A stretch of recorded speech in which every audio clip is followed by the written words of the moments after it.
Hey, greetings. Looks like we are logged back in. I just have to get my stuff back together. All right, we've got the same position again. Hey, Latte. Yeah, it flickered on and off like 5 times. So if I get disconnected again, that's what happens, and I'm not going to keep fighting it if we're just losing power, period. Okay. Well, anyway, Falk and I are in agreement that the knight should have gone to d4. Falk really wanted to use this extra pawn. Sent the knight to a5 and tells us that it was a really bad choice. In general, to submit games, you can send them to me on Discord or on or by email, or you can whisper them to me on Twitch. Any of those could have worked. I do already have like 7 games for today, or 7 more games than the games I've already looked at. So I probably won't get to your game today, especially now with the storm flickering on and off my power. The stream may not last much longer. I'll be happy if I make it through Falk's game before I get banned. So we'll see what we can get to. So Falk's question is how he could have played knight d4 instead of knight a5. In the game you calculated, you thought knight a5 b6 would work. And thank you, Chess, for coffee. The little one is doing very well. She's downstairs being cute right now and learning how to do things like move her fingers. So let's see, what can we say about this Falk? Like, knight a5 is only good if you've got plans to come to c4 again at some point. So knight a5 you'll see a lot in the Grunfeld. I can give you a basic piece of understanding, Falk, that might go a long way towards helping you with this. Knight a5, okay, defending your pawn, sure, that's one thing, but it has to have a future beyond that. Otherwise, it's not good enough, right? Knight a5 you see a lot in the Grunfeld. It's always in positions with cd4, where you've got the c file and play on the c4 square. It's almost never in a position where you can't come to c4. And this is a position where, you know, realistically, your knight might not come to c4. Like, your opponent played h4 here, but their best move might even just be queen c3, right? They say no knight c4 coming back to d6 or e5 ever, right? They go here, and then they just keep playing. Now, you may be up a pawn, and you can even play b6, and everything's solid and safe and well defended, right? But what are you ever doing, right? Even if I don't attack you, I just castle, you come here, I cut you off, you move your rook out of the way of this bishop, right? I put my rook on e1 or d1 or something. I mean, you can just see your position is stupid. All because of that one knight. Fair? If your knight's going to be trapped, it's not going to be worth it.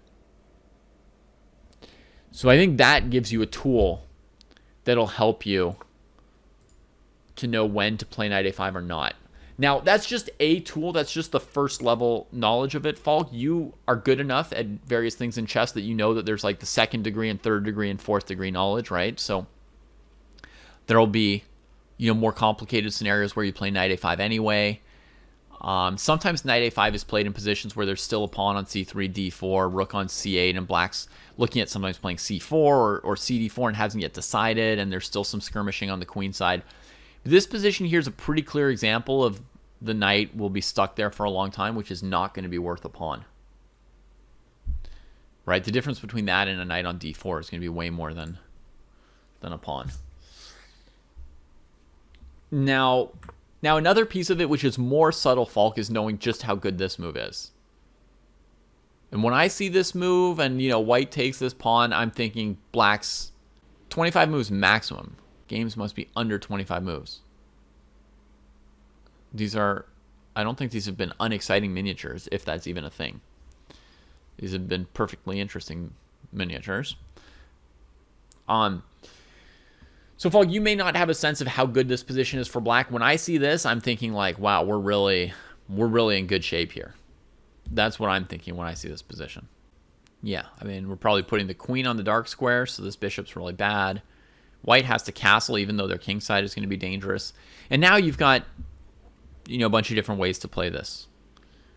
Right? You could go rook b8 and trade some rooks off and play the endgame with the knight against the bishop. Or you could go knight f3 check and f5 and try and play a heavy piece position against White's king.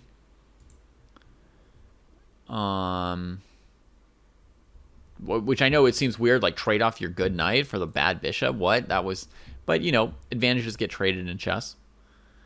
So,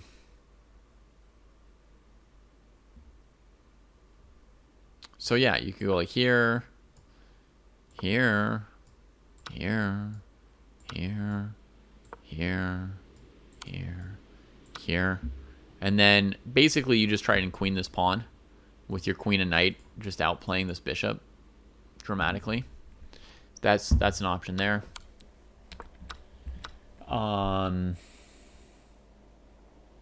But yeah, this should be a great position for you. Very, very good. Knight a5 is going to be risky. Let's see who wins this game in the end. h4. b6, right? Just Falk's happy. He's defending all his extra stuff here. Got my pawn, got my knight. Everything's on dark squares. Nothing bad can happen. h5. Hey, Naxons, thanks for the raid. How are you, Arturs? I'm going to shout out, give everybody a link here so you can follow our friend Grandmaster Arturs Naxons. 2600 GM, 2800 person. I strongly recommend following his channel. Queen d6. All right. So Falk plans to bring the queen over to f6 or g6 to cover the king. So Falk has realized that an attack is coming. That's good. If I'm White, I really want to play e5 now, right? So Paulie, if you're out there somewhere, you probably wanted to play e5, right? How can we try and do that? It's between queen g5 and queen c3 maybe?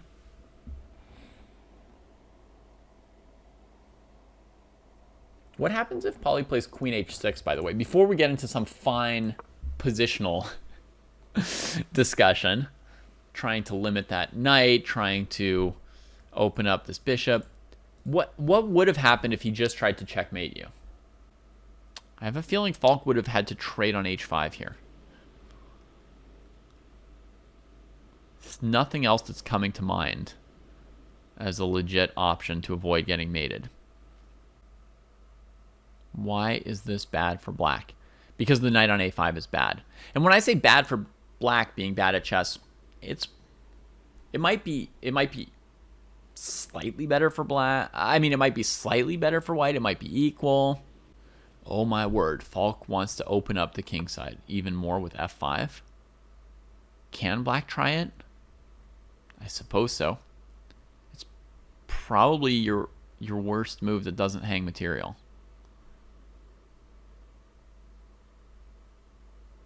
You're opening up light squares on the king side with the knight here. Are you sure you want to, do you want to talk about this move and see why it's not good? Or can I tell you that it looks the worst? Just on strategy, I'm not trying to be rude or anything, right? But is it enough to say strategically you don't want to open up your king in the light squares, or do you want to look at some variations with this move? Being bad at chess, knight a5 is good in variations where black has an open c file and is going to play knight c4 afterwards. Here the knight is stuck and it can't help the king very much. I mean, here's one example of what could be happening. Here, trade. Latte wants to play e5, which is probably fine too, because Latte's going to make a pass pawn. But I just want this bishop to be happy. So we'll trade.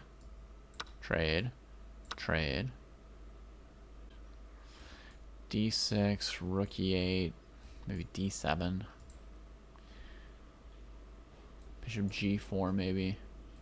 Into here. I wanted to play bishop e4 originally, but there's rook e5. Which I hadn't planned for. Maybe here and just bring this rook into the game. White should be slightly better in this endgame despite being down a pawn. Queen h6. I think you just want to do this right away.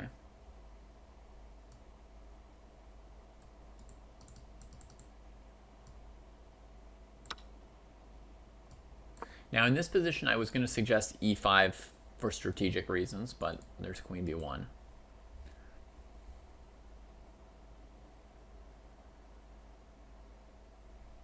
So let's just lift the king.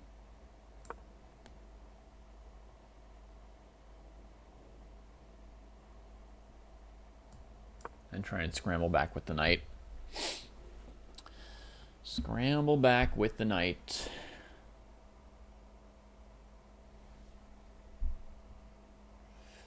Threaten rook g3. Takes, takes. Bring the rook here.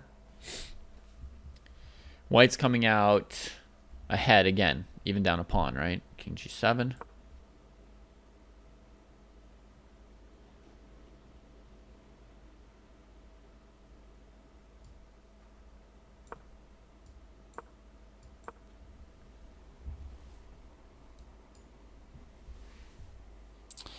So you'll see the knight is still struggling to get back into the game, right? Still struggling a little bit.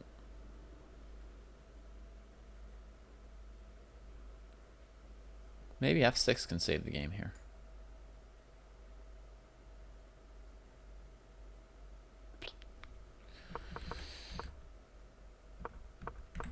Maybe I should throw in this.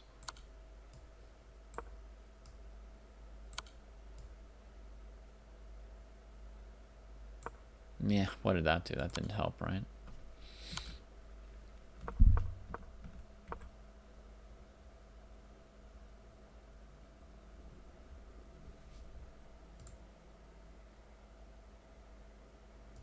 Yeah, I know. It's the best I can do, and this is the best I can do for black. Maybe they'll survive.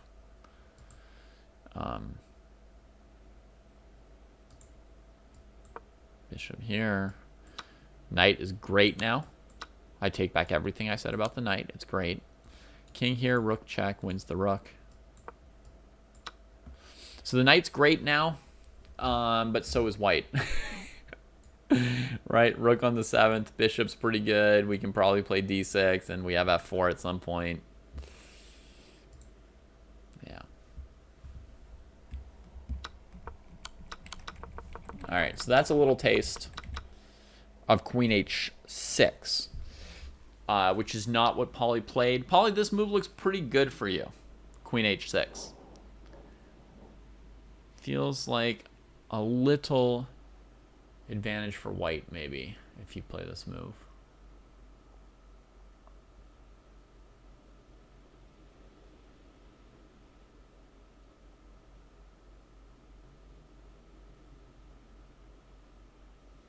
Yeah. That's what I'm seeing. Little advantage for white.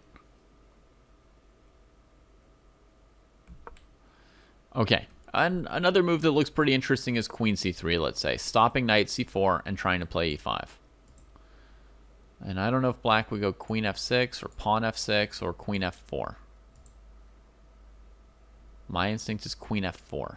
I don't know why. That's my instinct. But actually, maybe there's a problem with that. King here defending the bishop and then g3. Oh, the bishop's already defended. Okay. Yeah. Still like white better here. Maybe f6. And queen e5. But we're making lots of concessions as black just to try and... We're playing with just our queen, right? And waiting to get the other pieces into the game. And white's got a better coordination. A lot of good play. So, okay, so white played here. You brought the queen across to defend. Rook h3.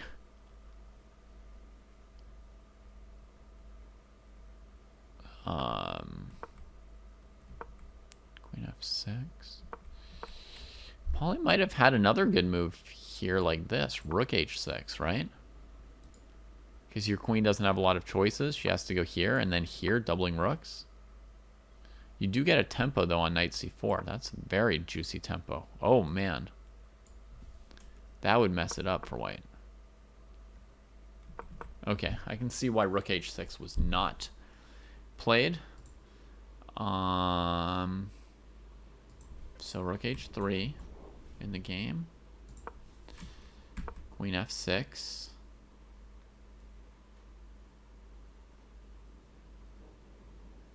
King e2 makes sense. Knight c4.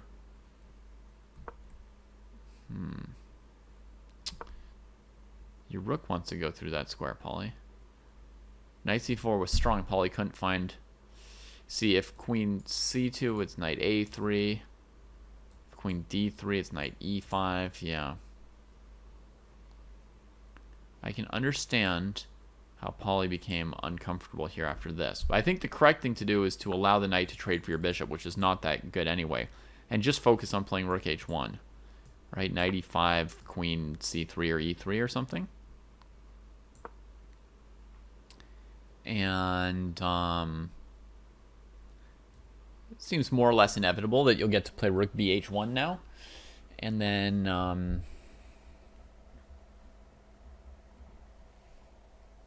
and get a good position.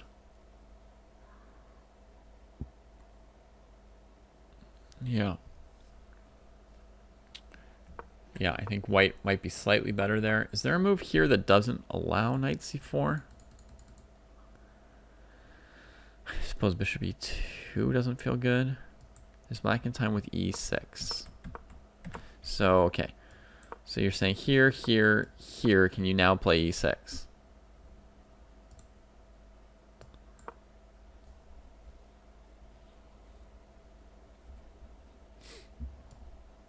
And then here, you're going to take probably, right?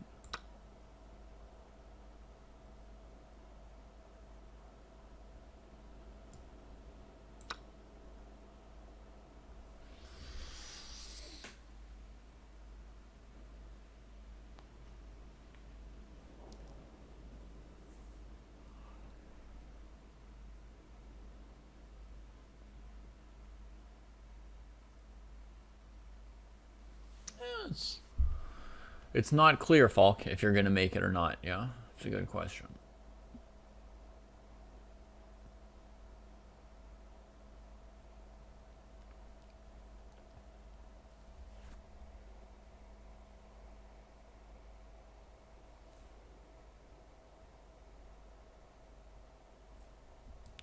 Yeah, I don't think you want to allow queen h6. That's scary. We need the next move for you here. I don't think you want to bring white's bishop to e4 right now. So rook e8 maybe? d4?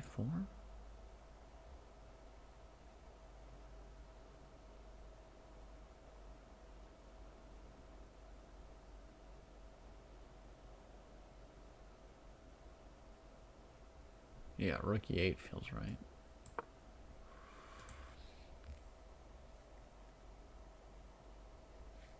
Yeah, I think you might be okay here, Falk.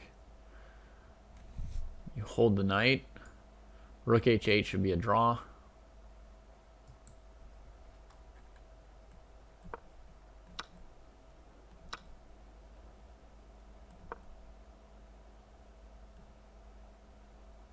Yeah, I think e6 is a good move. Yeah, I think that's a good move, Falk, because you do need to start doing something. White's eventually going to take this. They're eventually going to make threats. But I think, yeah, e6 and trying to take and bringing the rook here makes sense. And against d6, you have knight c4. Good move. Good move, Falk. That move looks okay. That move looks okay.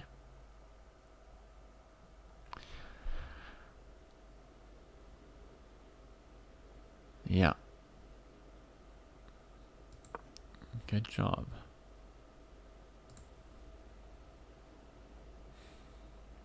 I think going back a move here for Pauly, stopping knight c4 should have been a priority. So I don't know if it's bishop e2 or rook c1 or queen d3 or queen c2. But I think that if white stops knight c4, the position should be good. You probably still want to fight with e6.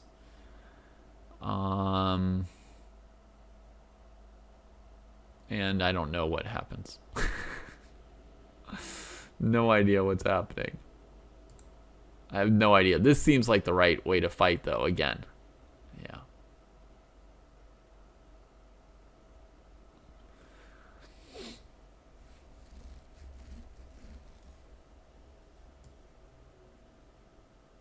Yeah, d6. Now you've got something to go after.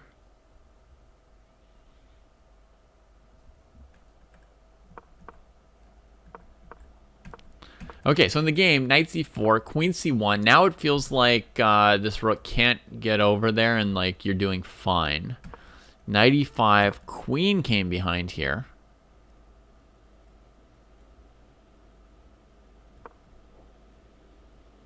Knight g6. So here, Falk might be a place to play the e6 move that you suggested in the analysis line. It's a similar position, only I would say worse for white with the queen on h1 instead of the rook on h1, and we had queen on e3 before, right? So this is just a worse version for white than with the queen on e3. Just play e6 here. I think that's absolutely the right idea. Okay, yeah. Because you have to chip away at this king position at some point. What else are you doing with any of your pieces, right? I mean, the king's just hanging out. So you came back, he took, you centralized. Oh, you're going for like knight f4 and a surprise attack, huh?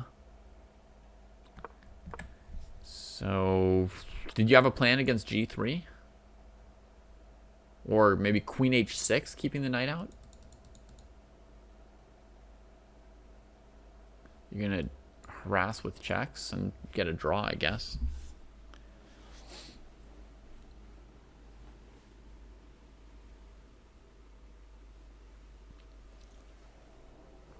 Maybe e6 now. Okay.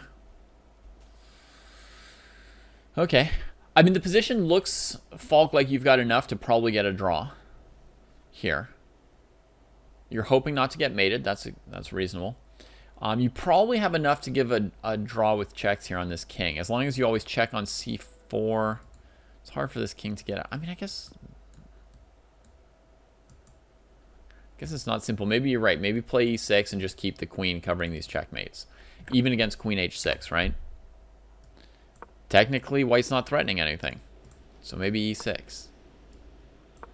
Now is white threatening something? Yes. Now you better have dawa shah.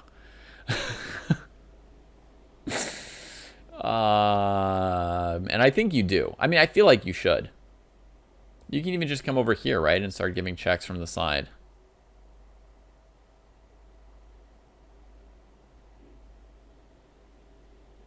Yeah. My guess is, Falk, that you have a draw by perpetual right here. Oh, but the bishop's going to come here. You have to be careful. You have to hit diagonals and stuff. These are Lee chess ratings, I think, Dripman.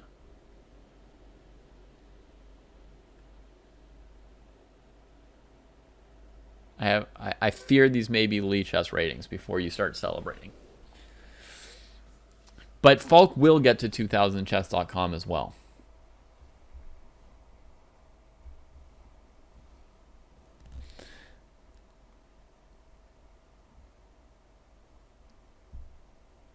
Yeah, of course, Lee chess matters too, but a 2000 rating on Lee chess doesn't matter as much.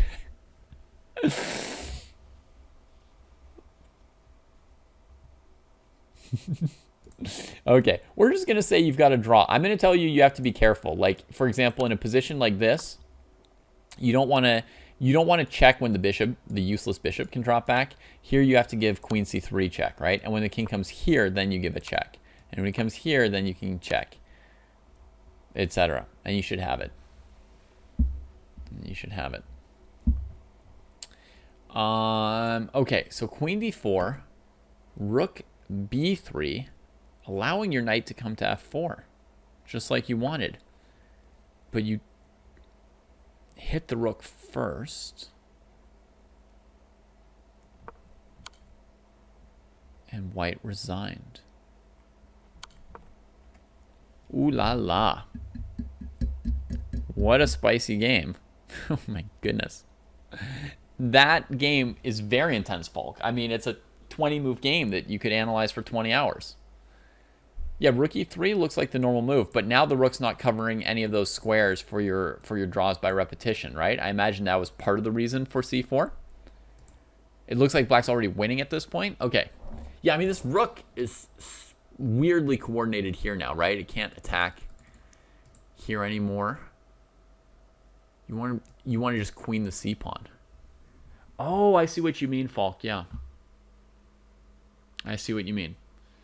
So first of all, folks, rook d3, knight f4 is a basic tactic that white can't blunder into. But the thing is, this queen is defending the rook, so she can't come over and defend this area. She can't come to e1 or d1 or c1 to stop queen d2. So you would need a move to save your rook. Well, you can't even go there because of knight f4. Let's delete that move.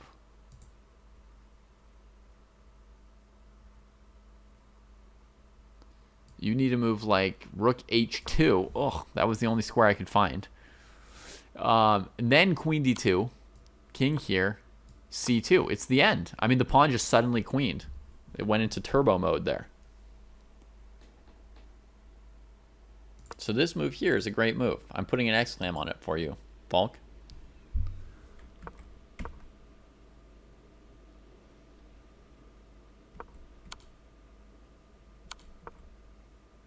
Wow.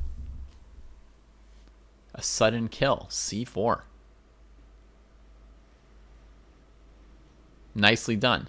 Clearly, this queen c1 to h1, this is where white drifted into big trouble here, right? The queen gets passive. That's not her role. That's this rook's role. Now you don't have a queen in the middle of the board covering up the king. And, yeah, you know, we criticized knight g6, but it won you the game really fast by letting your queen get active.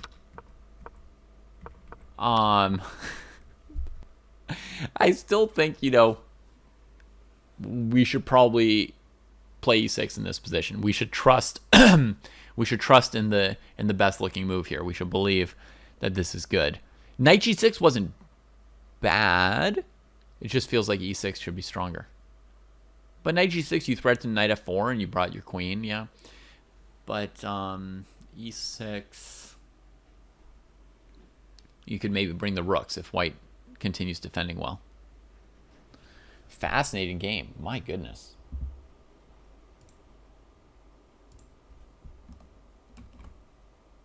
Falk, what's your FIDE rating? Do you have a FIDE rating yet?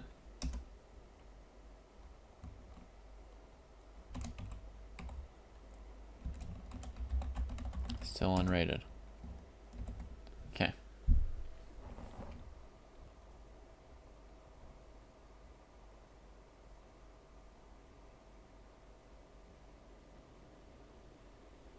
All right. Have to lose a game. All right. So let's grab another game now.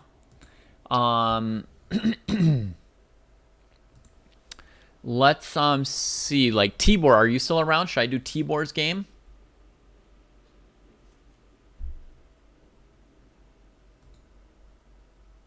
Yeah, perfect. And you're right in the rating range that I'm mainly looking for. So let's grab this game. Wait, maybe there's a button to just analyze straight from here.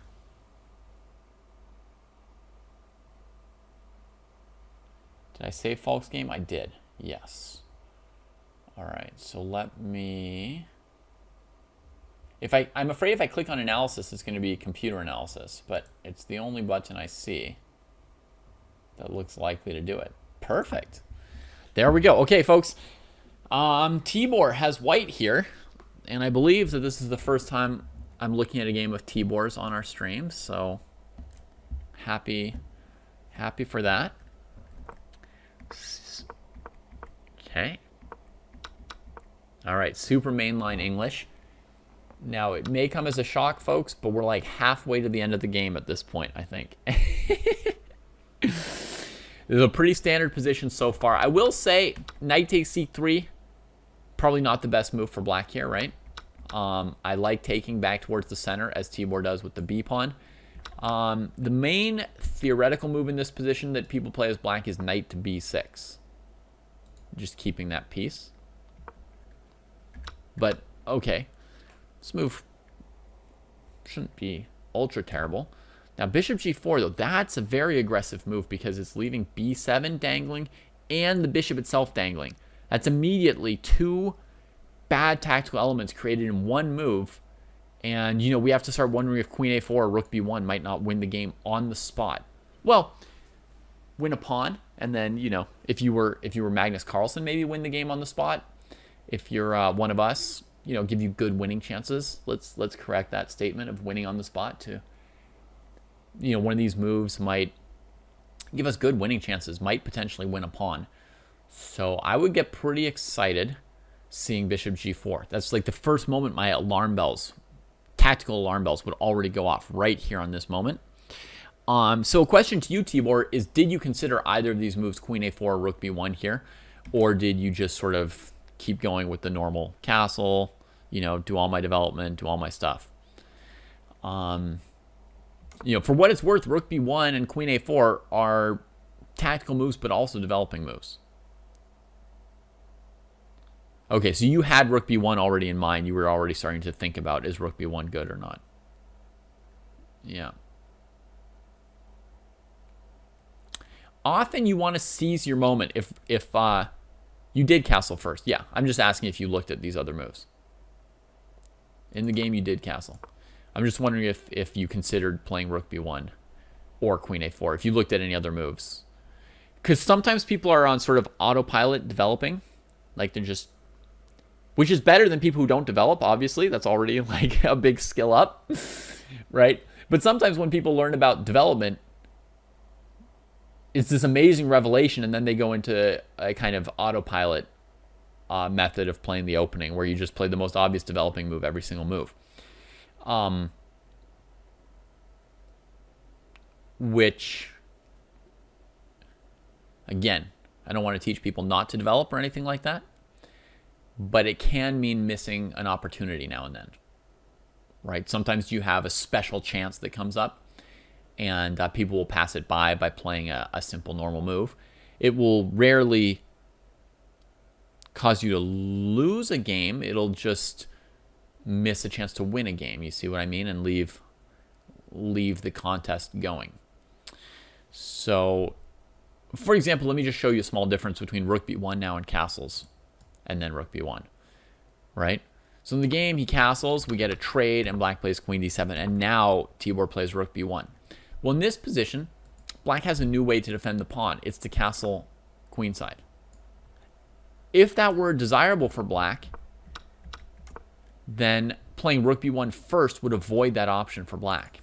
You see, if black's goal is to castle queenside and keep these pawns all in a row with the king defending them, then here you play rook b1 in this order, and black doesn't have the move castles queenside. So now if black plays a move like rook b8, they don't get to castle queenside. If they play a move like b6, they don't get to castle queenside. Right? And also, depending on the timing here, b6 might lose to queen a4.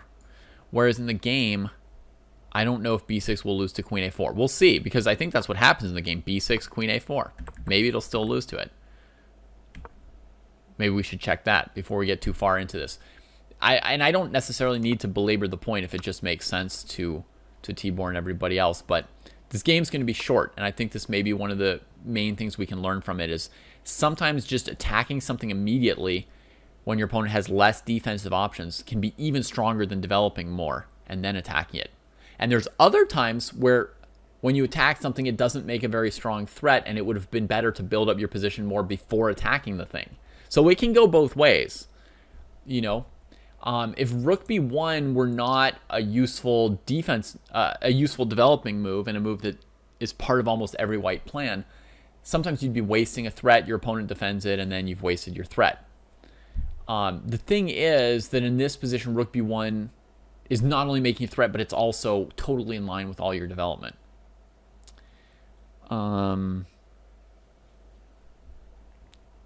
Okay, so castles takes queen d7. Starting to defend these squares a little bit, right?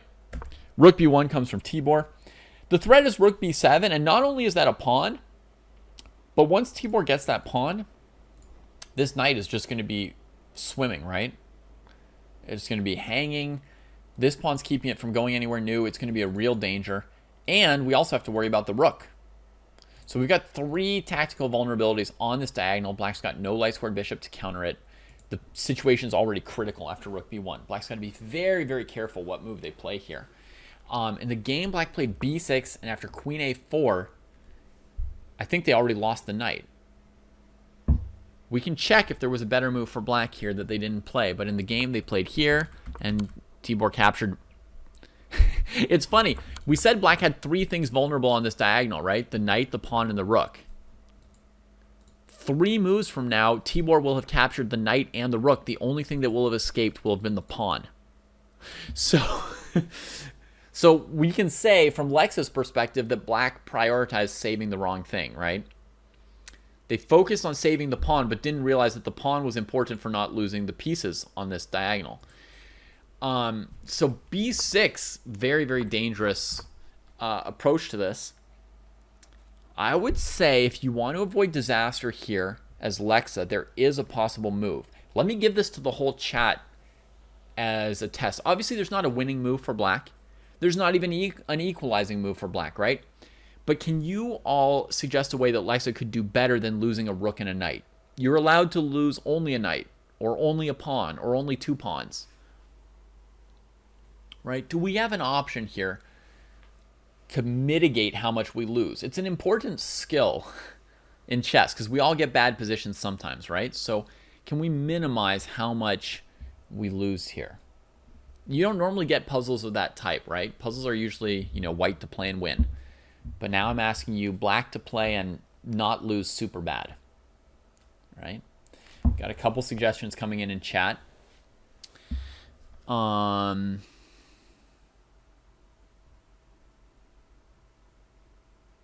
right. Tibor suggesting something for the opponent. Absolutely. Actually, we've got every single suggestion is a different one pretty much. Yeah, knight a5. I got you. Everybody's suggesting a different move pretty much. Cool. Uh-oh. The electricity's flickering. If I get booted again, folks, I'm just gonna give up and read a book. Okay, I'll just return to the Middle Ages here. I've got a lot of good chess books all around me, so it'll be okay for me.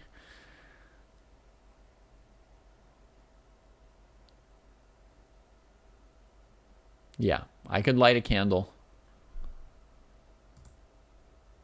but it won't power my internet, so I'll just be reading chess books here if I get disconnected again. You guys can find another chess stream. All right, so we had all these suggestions, and I'll tell you that rook b8 is a move that really concerns me because I could see this rook on b8 still being vulnerable tactically. I imagine white goes queen a4, and white is threatening to take the knight on c6 because you can't even recapture with the pawn because the rook's hanging. So the pressure is continuing to build here. You know, b6 or b5 kind of moves are going to leave the knight dangling again. And if you run away with the knight now, since the knight's hanging, right? So if we run away with the knight now to d8 or e7 or something, then now white's taking on a7. And our rook is just sort of getting chased away, and the whole side of the board is collapsing, right? So, queen c8, Ed. Yeah, maybe queen c8 a little bit better. Oh, there's still bishop takes b7. White's just overwhelming in this area now. Yeah. So the whole area is collapsing. But okay, whoever suggested rook b8, you're still doing much better than in the game where black lost a whole rook and knight. You've lost 2 pawns, and the position is shaky, but it's much better. It's much better than in the game. But we can do even better than that, I think. Now, the next move suggested that also looks very risky to me is this one. Now this one here, I'm thinking, again, queen a4. The move queen b3 is interesting as well. But I have a feeling that queen a4 is going to be the strongest, preventing knight a5. Preventing king b8, because bishop takes knight would win the knight again if black lines up on these b-file tactics. Right, so queen a4, this again is going to look very, very scary for black to me, because white has a generally powerful threat in this position. Let me introduce you to white's threat. We'll play a random developing move for black. Boom. This is the terrible risk to black, is not necessarily maybe losing the b pawn, but it's these light squares falling apart completely and the king getting trapped. Once white has full control over the light squares. So here it's going to cost black a full queen to avoid checkmate, right? So in this position here, black needs to play a move like a6 to keep white's queen out of b5. And of course, this makes things even more brittle, right? Easy to fall apart. And now what white needs is rook b1 to back up rook b7, right? So now you're looking at something like bishop a3 with the idea of here and here and here and here, right? This is what we want now. We're not even recapturing on a3, right? We're just getting that bishop out of the way of the rook on f1.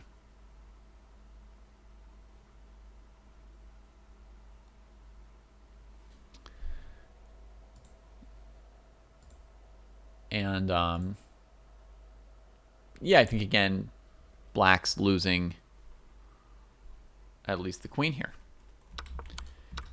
All right, so another suggestion. Bishop c5. Very nice suggestion from Drittman. His point is to drop the bishop back to b6 to cover all these rook b1 and queen b5 ideas. Yeah, that's a great suggestion, Drittman. My instinct here is to play d4 immediately. Just try and explode things. Your instinct is probably going to be to play bishop b6, not to take it. And we're just going to assume that taking it's not very good. I think we can all assume that. So it'll be like this. And then, yeah, you provided some defense for the king, Drit.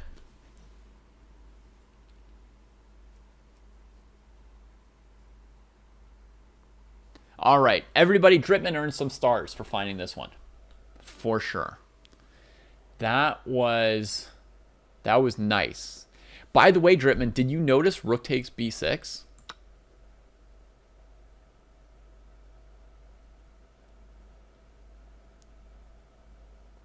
Obviously, you can't see everything. If you were playing white, I don't know if you would notice this, but you would be looking very aggressively if we were looking at this from white's perspective. This is a funny move because a takes b6, queen a8 is checkmate. So black has to go like cb6. Just a funny thing to notice. And this is probably one reason why taking on d4 would have been really bad. I didn't have a reason when I played d4, but I was just kind of like assuming. But now, like, imagine this, right? d5, knight a5 to stop queen here, bishop f4. I mean, there's a lot of crossfire here. There's a lot of crossfire here. The knight on a5 is better than Falk's knight last game. But, oh my god, I hung my queen and it doesn't even matter? I hung my queen in one move, and it might still just win? No, I can't do that. The queen can block on c4 at minimum. For a second, I thought, like, oh my god, I hung my queen, but, like, you know, check, you know, the f-pawn can't block, checkmate or something. But anyway, okay, we can't hang our queen, but this position is going to be scary for black. Maybe instead of d5, play bishop f4 first. I don't know. But this is like a truly terrifying idea, this rook takes b6. So, yeah, queen c4 would hang the queen there, yeah? We won't do that. Okay, so bishop c5. Fantastic defensive attempt here for black. The position's still terrifying, and after d4, you know, computer only knows if white's winning or black's holding. I mean, our instinct would be that white has the upper hand with the bishop pair. So I wasn't expecting any of you to find a way. No, Drippin, I was saying that black could at least defend with queen c4 against rook to c1. So the queen, that was one other reason why the queen sack was completely, implausibly blunderous, is if white goes rook c1, black has at least this, just then white doesn't have enough pieces to give checkmate anymore. Yeah, that's the queen c4 I meant. But let's just say, like, when I gave you guys the task of coming up with a better move than losing a rook and knight for nothing here, this position here with bishop c5, even if like a supercomputer could tear black up, and me personally, I believe in white's position still, but there's a big gap between you believe in someone's position or someone's losing pieces on the board that you can see in 2 to 3 moves, right? Huge difference. I wouldn't be confident that I could win a game against a player of my own strength in this position. I mean, I like white's position, but I wouldn't have full confidence. The more I calculate, the more I'm getting confident. I'm seeing this idea now. And if the rook takes, I've got bishop g4. Actually, wait, sorry. I meant to play bishop g4 first, threatening to win the queen. Then f5, now I take. I'm feeling pretty confident. I'd have a really good shot against someone my own rating here. But hard to find, totally different story from what we saw before. So this is a very, very tough defense. This is a very, very tough defense that Drippin has come up with here to diffuse the B file. This is the target for white, but as you guys have noticed, if this B pawn falls, somehow black's whole position collapses. So it's really important to hold on to this pawn here. Okay, so that was castle's queenside. At first, I thought that would be pretty bad, but Drippin saved it. For everybody who wanted to castle queenside, Drippin saved it with bishop c5. I'll give you all credit for that move. Then we had suggestions of knight a5 and knight d8. Folks who suggested knight a5 and knight d8, anyone have an inkling of which move is going to be better between these two moves? Do we have any suspicions?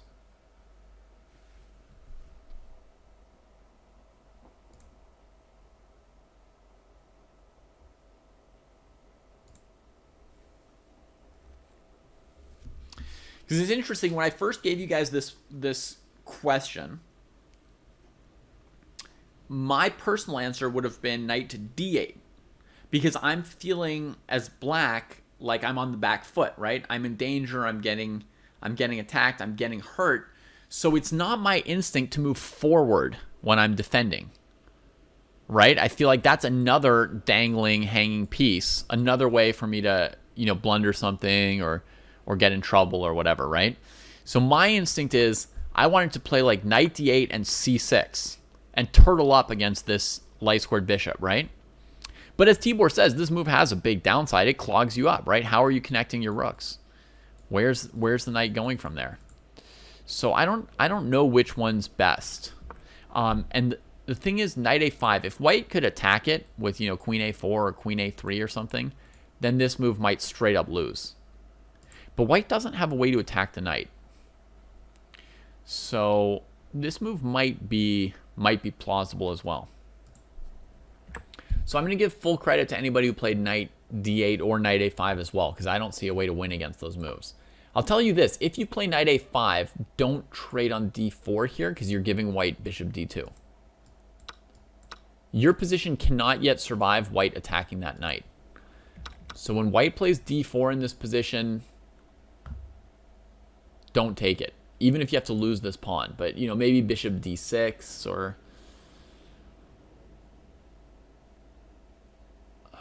Man, there could be a problem with bishop d6, which is this.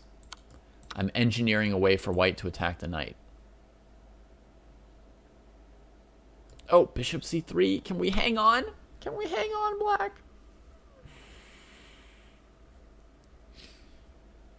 By the way, everybody should have the instinct that black is terrified in this position.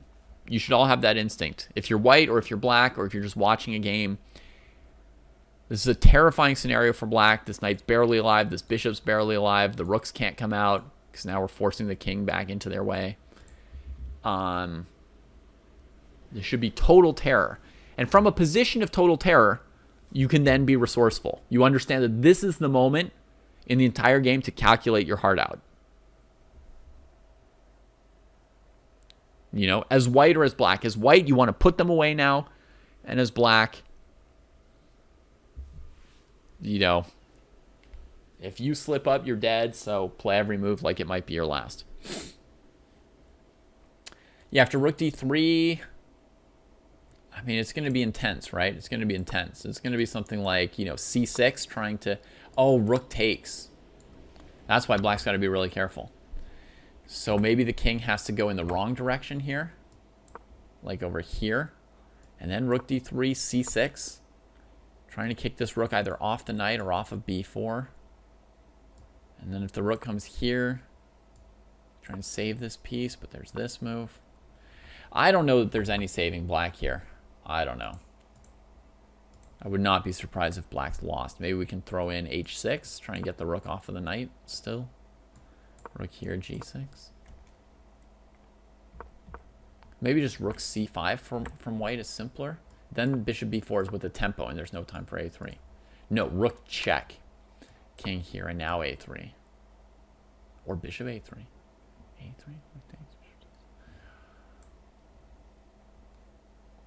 I mean, by now the truth is white's just winning this endgame with a rook on the 7th, whether or not they win any material. Things are definitely not going well for black.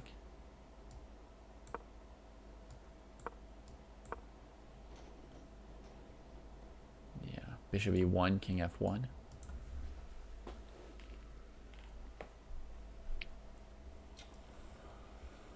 It's a tough life for black. So as I said, don't take on d4. Oh, but then that bishop d6 was still risky. I don't know. Maybe just play bishop e7 and on takes, trade the queen, and play c6 to stop rook b5. Now here you're down a pawn.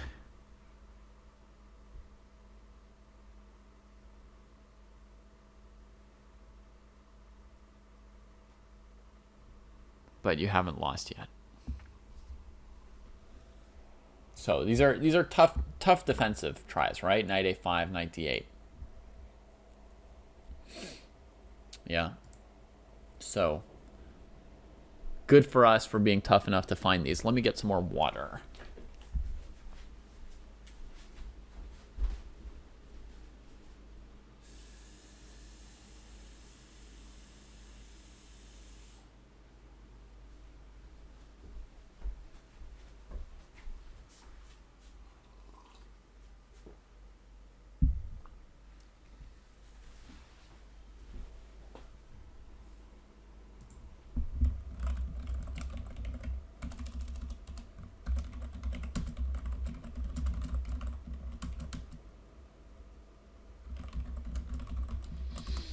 It's been so long since I've streamed that I've forgot things like, you know, having your water ready, maybe having a snack around or something.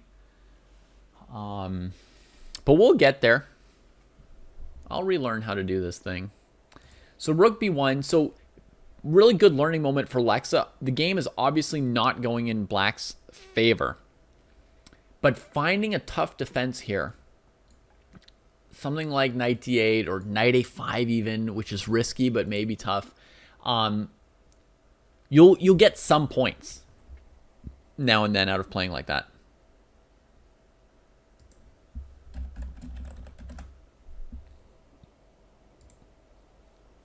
And then if we go back to 1 point from Tibor's perspective, I mean, basically, you know, a very clean game from Tibor, but the idea that, you know, sometimes playing rook b1 instead of castling, if you make that threat when your opponent has less options for how to deal with it, it can be even stronger sometimes, right? Like here, rook b1, there's not knight d8. There's not knight a5. There's not castles queenside. There's many fewer candidate moves for black to deal with that threat on b7, right? Like the reason there's not knight a5 is queen a4 hitting everything. Right? So here, far fewer options for black. So if rook b1 is a good move, again, don't burn random threats that don't make your position good. Like if you've got a rook on an open file and you can move it to a1 to make a threat, making your rook worse, but making a threat, don't make that kind of threat, right? But often if you've got a move that's part of your plans, part of your development, but it makes a threat, the sooner you put it in, the less defensive choices your opponent has. And I think that would have been the case here, Tibor. My instinct is that rook b1 or maybe queen a4 would have been even stronger for you in this particular game. Notice how after castles, bishop f3, queen d7, rook b1, if black goes like knight d8 or knight a5, it's too late for you to get the queen to a4, which seems to be a really nice square for the queen. Whereas if I start off with queen a4 right away here, hitting the bishop, you know, they're going to make the trade. Now this is hanging. And they don't have options like knight a5 or knight d8, right? They're already getting attacked like this. So they have to defend here. And now I'll play rook b1. And if you look at this, right, now we know there's no rook b8. It loses a piece. We know there's no knight a5. It loses a piece. So there's very, very few options for black. We know that castles doesn't even work in this move order because you can go here and just win the game without that tempo that you castled, Tibor, right? In this particular line, this combination wins without castling. So you can go for rook b7 here. So basically, the only move for black in this version is going to be knight to d8. And then I think here, black's going to be slightly better off than against rook b1 because knight d8 was a little bit better of an option than the defensive options black has if you play rook b1 here. So I think this is maybe going to be even better than queen a4. I'm not sure, but unless black has some good resource here. All right. So this game, we saw like the importance of collapsing light squares and the importance of threats in the opening. Let me copy it and go save it over here.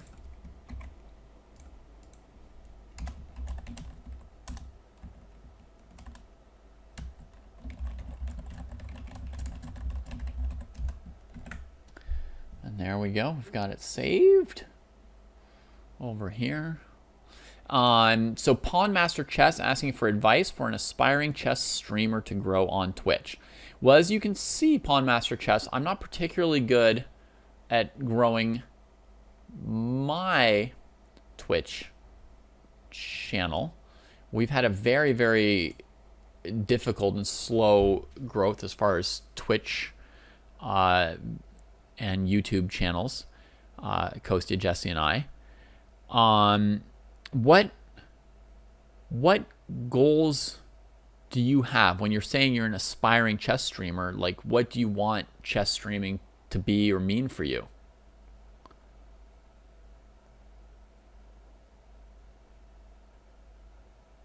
Great, Ranga. Send it along.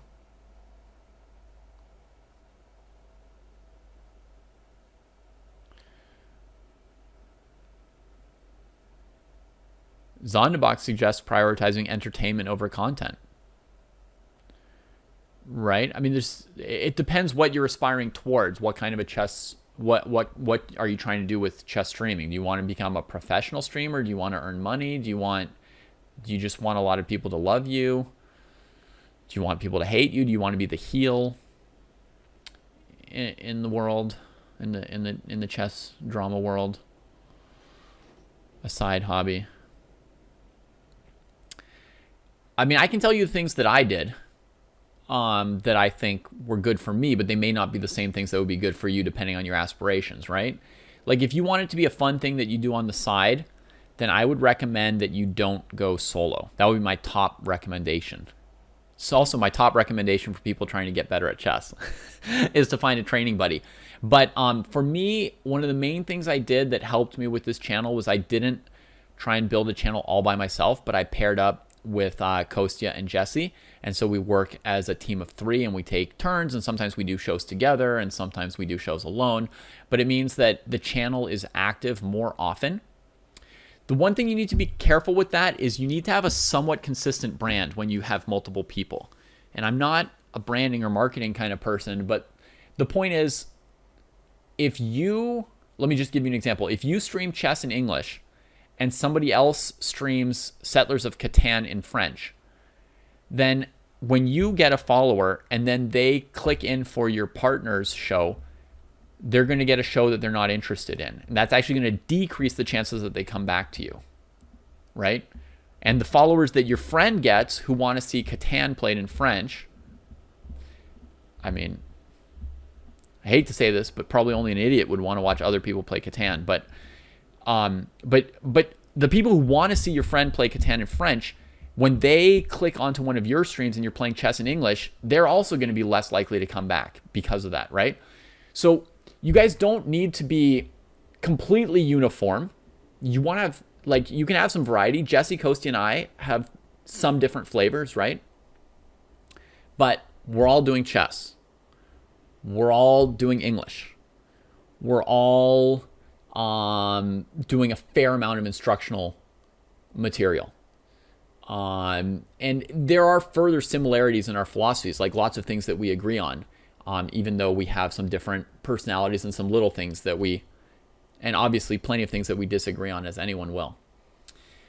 But so if you can find one or more other people who you can share a channel with, where there'll be a slightly similar, where the material will be similar enough that somebody who likes what you do is probably going to like what the other person does, then you will help build off and feed off each other.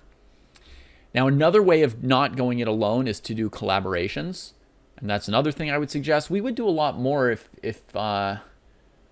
it were easier, but I've often found when I offer collaborations,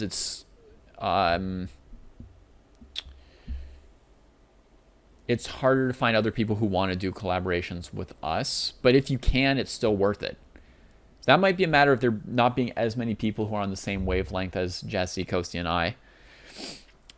So maybe they're not down with the kinds of things we're doing as much. But but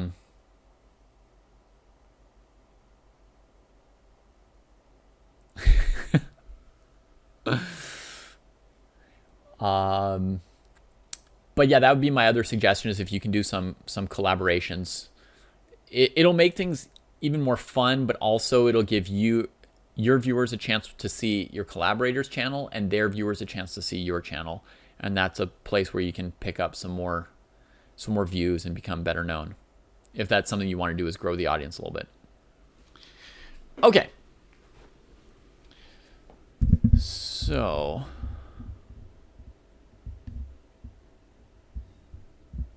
yeah, but as Zonderbach is saying, like, if you just wanted to grow your channel, you could do some more, entertainment or shock. Like, there are probably things you could do that we don't do as much that might help more.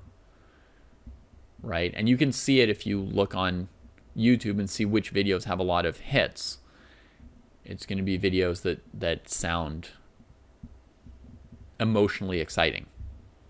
Right? And my shows don't sound emotionally exciting. There may be moments of high drama on the chessboard within the shows, but when I do a show and send out an announcement, it's like, we're going to look at viewers' games. I mean, I just say what it is, right? We're going to study knight and pawn endgames. Okay. That's not as exciting as, Magnus blunders a knight ending. He's no longer the greatest endgame player of all time. Or whatever, right? So, anyway. Sebrahen, you should not play dumb moves against kids. Absolutely not. One bizarre trick to crush your mom at chess. Right. I don't have any of that content. Just, knight and pawn endings.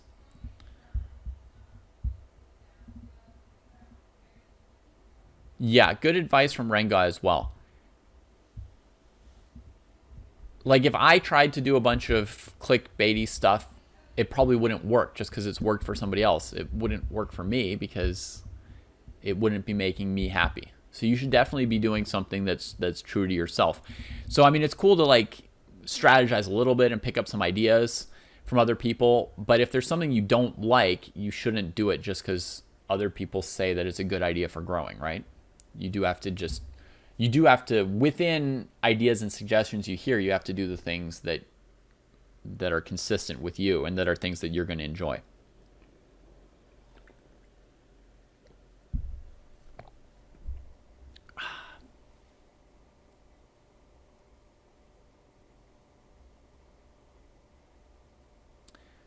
Yeah, follower only chat, subscriber only chat, stuff like that can be off-putting for some people.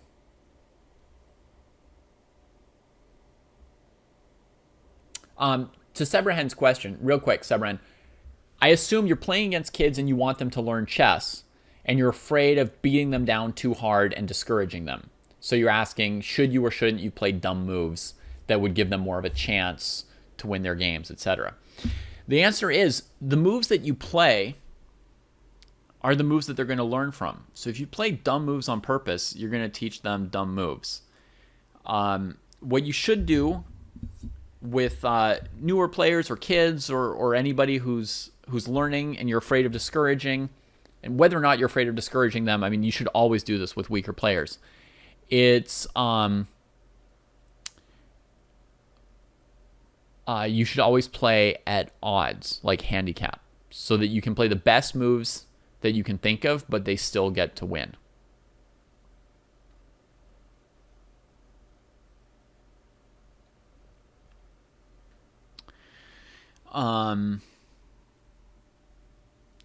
So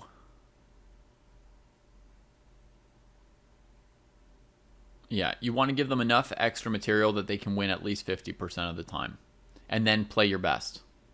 It's more fun that way for you and for them. They get to learn from good moves because you'll be playing the best moves you can at all times. They won't get discouraged because they won't lose every game. And there's a very, very important component in chess, which is that when you're playing a chess game, you often don't know if you're going to win or lose. This is a critical tension, in my opinion, to make chess fun and good, is to not know if you're going to win or lose. If you play against somebody 1,000 points lower than you, that tension is absent, right? They know you're going to win. You know you're going to win. And in that sense, it's almost like you're not playing chess when it's a foregone conclusion, right? Or maybe, we treat everybody with respect. You don't assume you're going to win, but 3 moves into the game, they make a mistake, and then you really do know you're going to win already. And then you play some more moves. But the game's uninteresting because the whole game you're up a piece and you're already the stronger player. So, by selecting proper odds, you bring that tension back into the game where you don't actually know if you're going to win or lose the game. And that's going to make it more fun for you and for them. And whether or not it's fun, that's a critical piece of chess, so it should be there. And then you're really playing. Okay.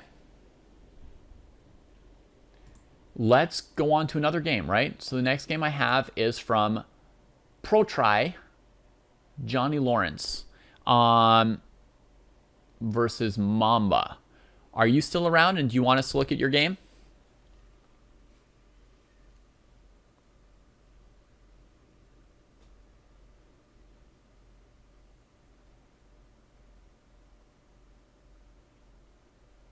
In that case, you don't have to offer them much in the way of odds on arrival, but I imagine you still have to offer them something to keep it competitive and let them win more than 50% of the time. You still have to give them something, right?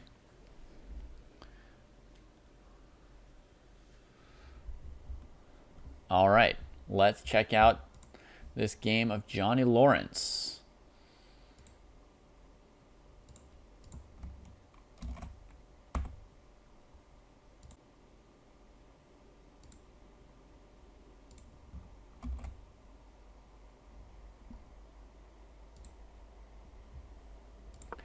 All right.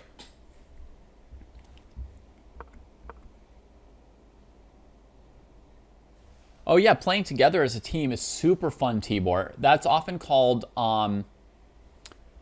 consultation chess. And it's a very, very fun exercise to play talking together against someone else or another bot or another team that's talking together as well. It can be very, very fun. Yeah. So, yeah, bots, I've seldom seen really great bots to play against. I have ideas for how you could make good bots, but it's not a priority of mine. So, another option is that you and your son play together against another team, right? Another parent-child team that's also consulting, you know? Maybe a kid from your son's school or something, and their mom or dad. All right, so let's get into Johnny Lawrence's game. So white plays bishop f4, controlling e5 and putting some pressure against c7, and also getting the bishop outside of the pawn chain before playing the move e3 that would let this bishop out. Mamba responds with knight c6, fighting hard for the d4 and e5 squares, and white should respond almost certainly with knight f3, fighting for that same pair of squares. When your opponent plays knight c6, you definitely don't want to let them easily play e5. So this makes sense. Bishop f5 from Mamba. And now I think that white should get an edge. Already at this point, I think white should get an edge out of the opening from what I've seen so far.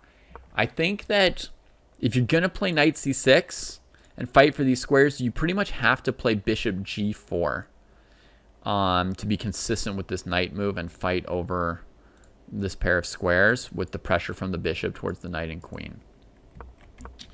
So, you know, this move would imply something like knight b4 would be the only way that these two pieces would coordinate together, and I don't really find knight b4 to be particularly strong.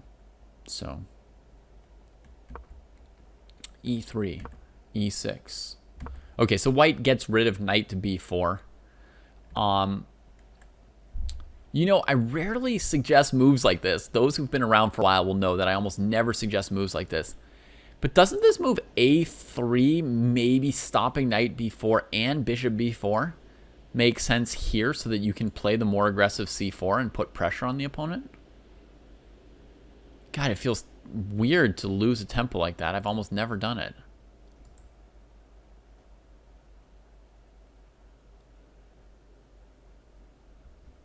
I've almost never done that. So normally, okay, what move do you want to play here as white? The move you want to play is c4, right? So you could open the c file and attack c6 and c7. So you can put some pressure on the d5 pawn, and so you can put your knight on a strong square on c3. Okay, Doof says, you know, queen takes e8 would be really good too. That one's really far off. So a more plausible thing that you could do within one move or so would be c4.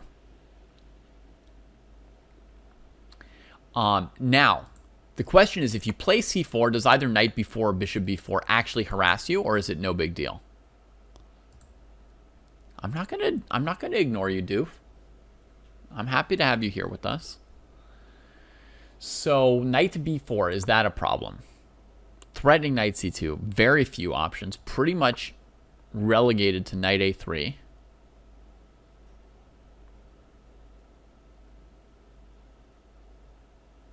And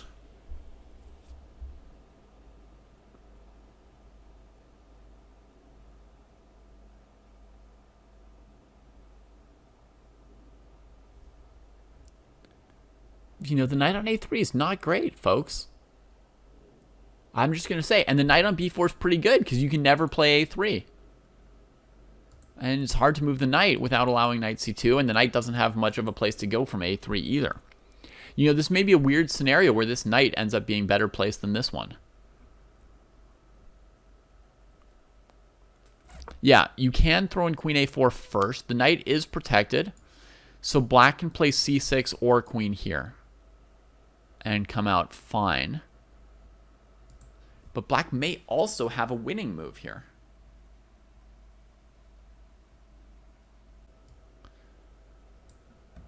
Let me look that up, Rangao. I might be.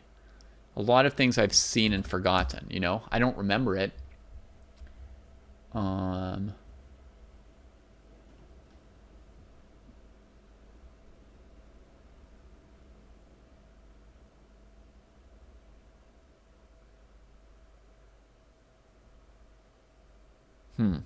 It's not coming up for me.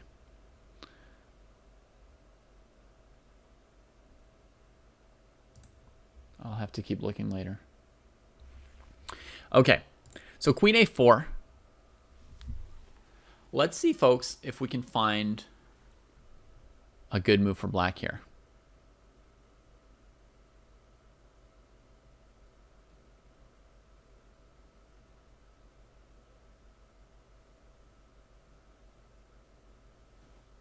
Yeah, that's a ridiculous amount of top players in one game. Okay, you guys were trying to calculate b5. Good on you to notice that there's a possible interesting move here to try and punish white for just including this queen check. The point is, after queen check, c6, white never gets a tempo to stop knight c2 anymore.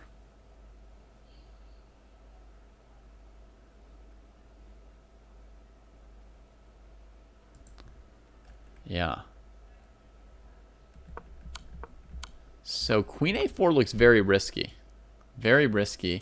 I mean, at worst, black can play this, and then you have to play knight a3, and this move doesn't really help white much. But there's a chance that you could straight up lose to b5 here. That's a cool idea. You'd have to go here. And then it would be check here, here, and this would be white's counterattack.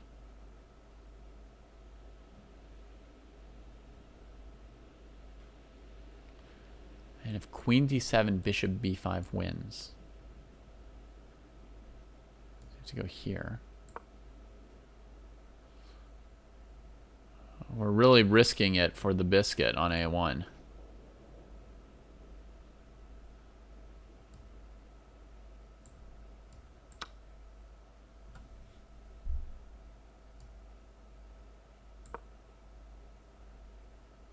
Jesus.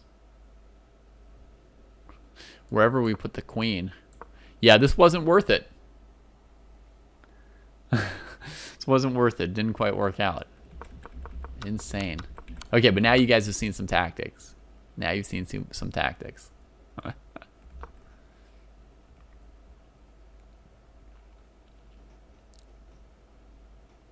was very distracting, this Google search on the side, folks. I tried to look up Rengaz's Immortal Consultation game, and I searched for all the words that for all his sentences. The Immortal Consultation game, Voronovo, 1952. You know, all these famous chess players' names: Petrosian, Averbach, Taimanov, Geller, Botvinnik, Smyslov, Kariz, Kotov, Tolush, Boleslavsky, etc. And what comes up is, where do white people belong in black history? Opinion article. What? Wait. just really distracted me. I could not understand. I mean, is this an article that the 8 of them wrote together in the Soviet Union once? Right after they played the consultation game? They sat down and wrote this article? I don't know.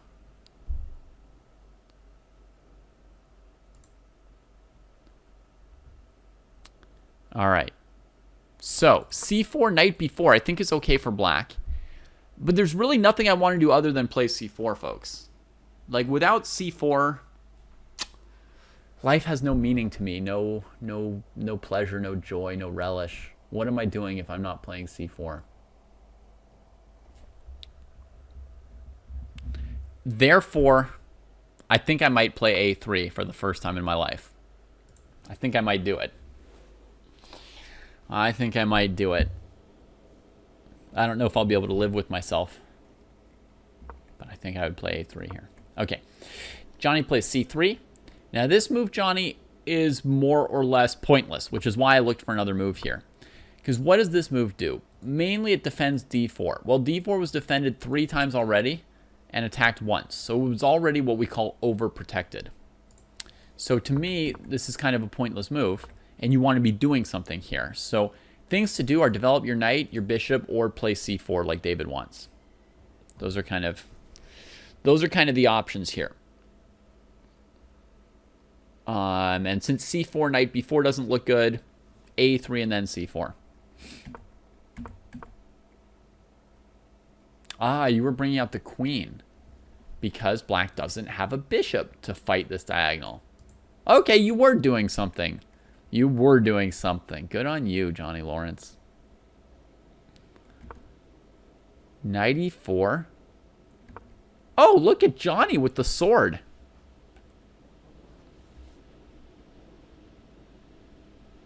Wow.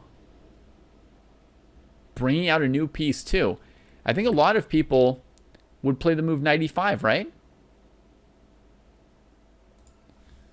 Attacking c6. People love leaping their knight into this central square.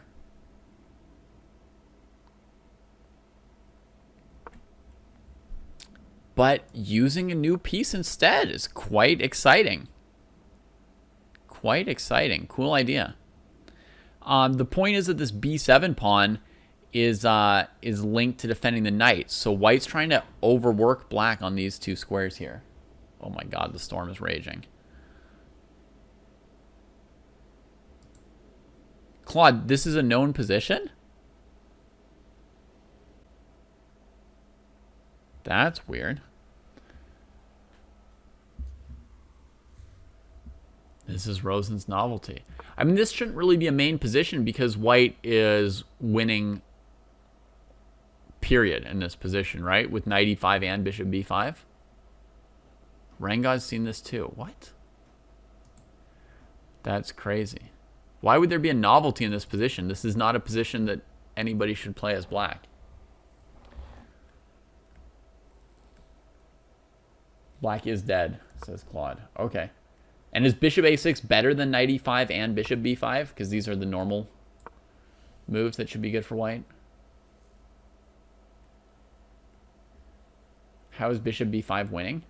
I mean, at a grandmaster level, you're winning a pawn for nothing, right?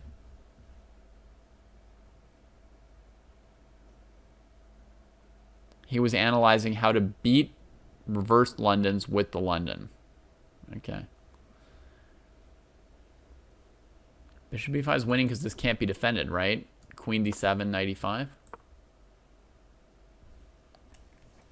Hello, Jayesh. Welcome to the dojo. Okay, so bishop a6 is even better, huh? Wow, how did Johnny Lawrence find this? What a move. Takes, check. Oh! And a whole rook, too.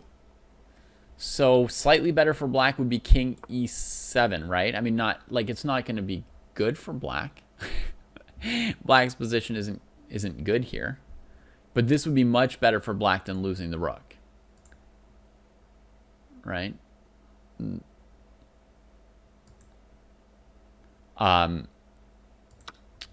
But Mamba fell apart completely to this bishop a6 move. Drops the rook. Knight comes in too. Oh, and the queen! Johnny Lawrence. You did Mamba a great service this game. You taught them a whole bunch of new tactical patterns. You taught them bishop a6. You taught them queen c6, queen d7, queen a8, that they have to watch out for that rook whenever a queen comes to c6. And you taught them this knight e5 to g6. Holy moly.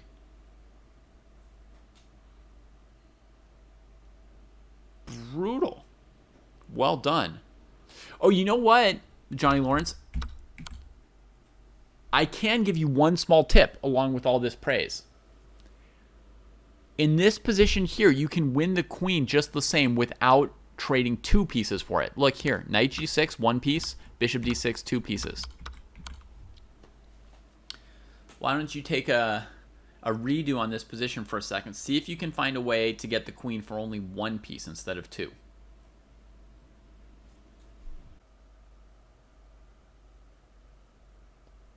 Got it. Bravo. Knight c6, exactly.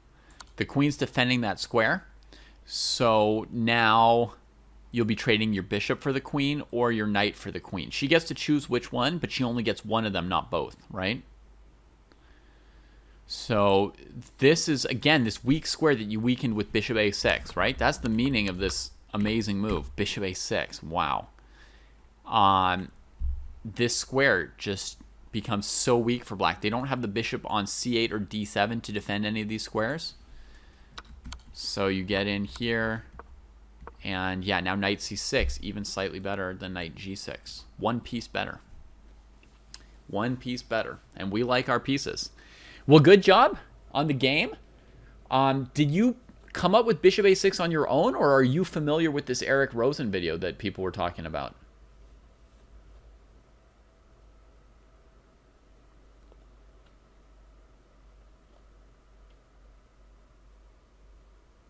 You learned it from Rosen. Okay. Both scenarios are terrifying, by the way, NJSTK.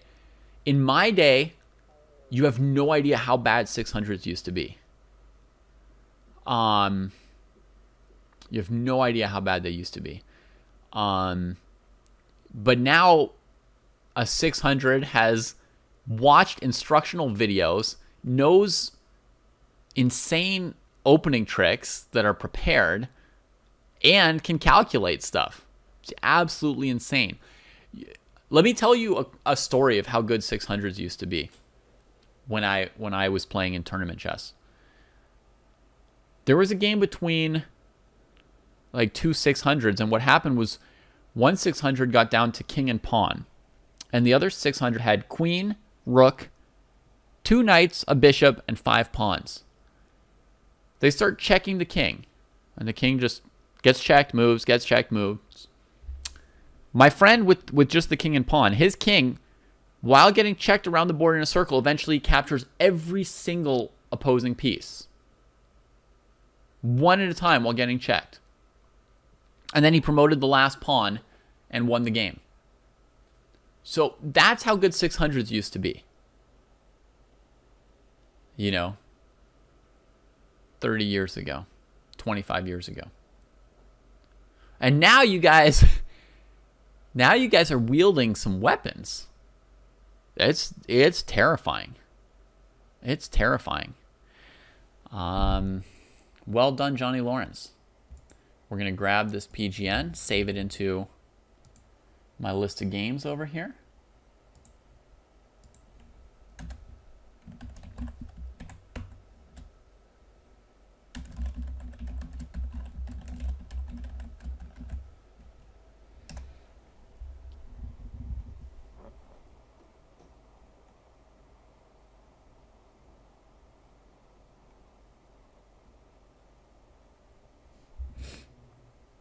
Oh, absolutely. Give it a try. Give it a try.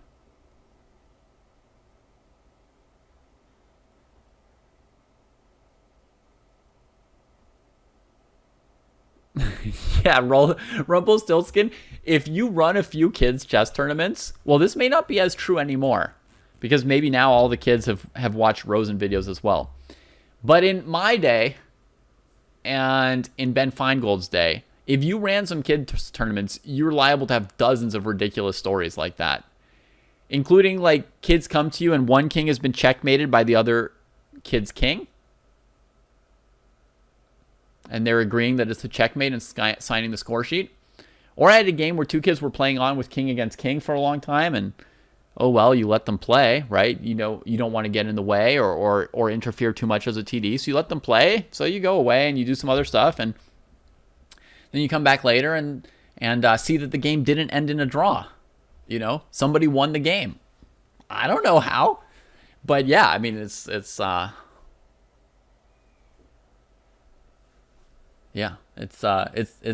hilarious. Very fun. Very fun. Okay, let's look at another game. So, let's see. Who's up next? I've got BG Cube, if you're still around. BG Cube would be up next.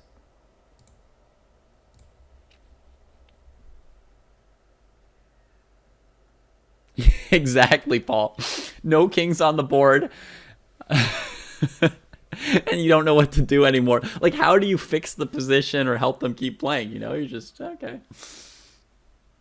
All right, we got BG Cube here. Yeah, BG Cube, share. Grab us a PGN. And start another one.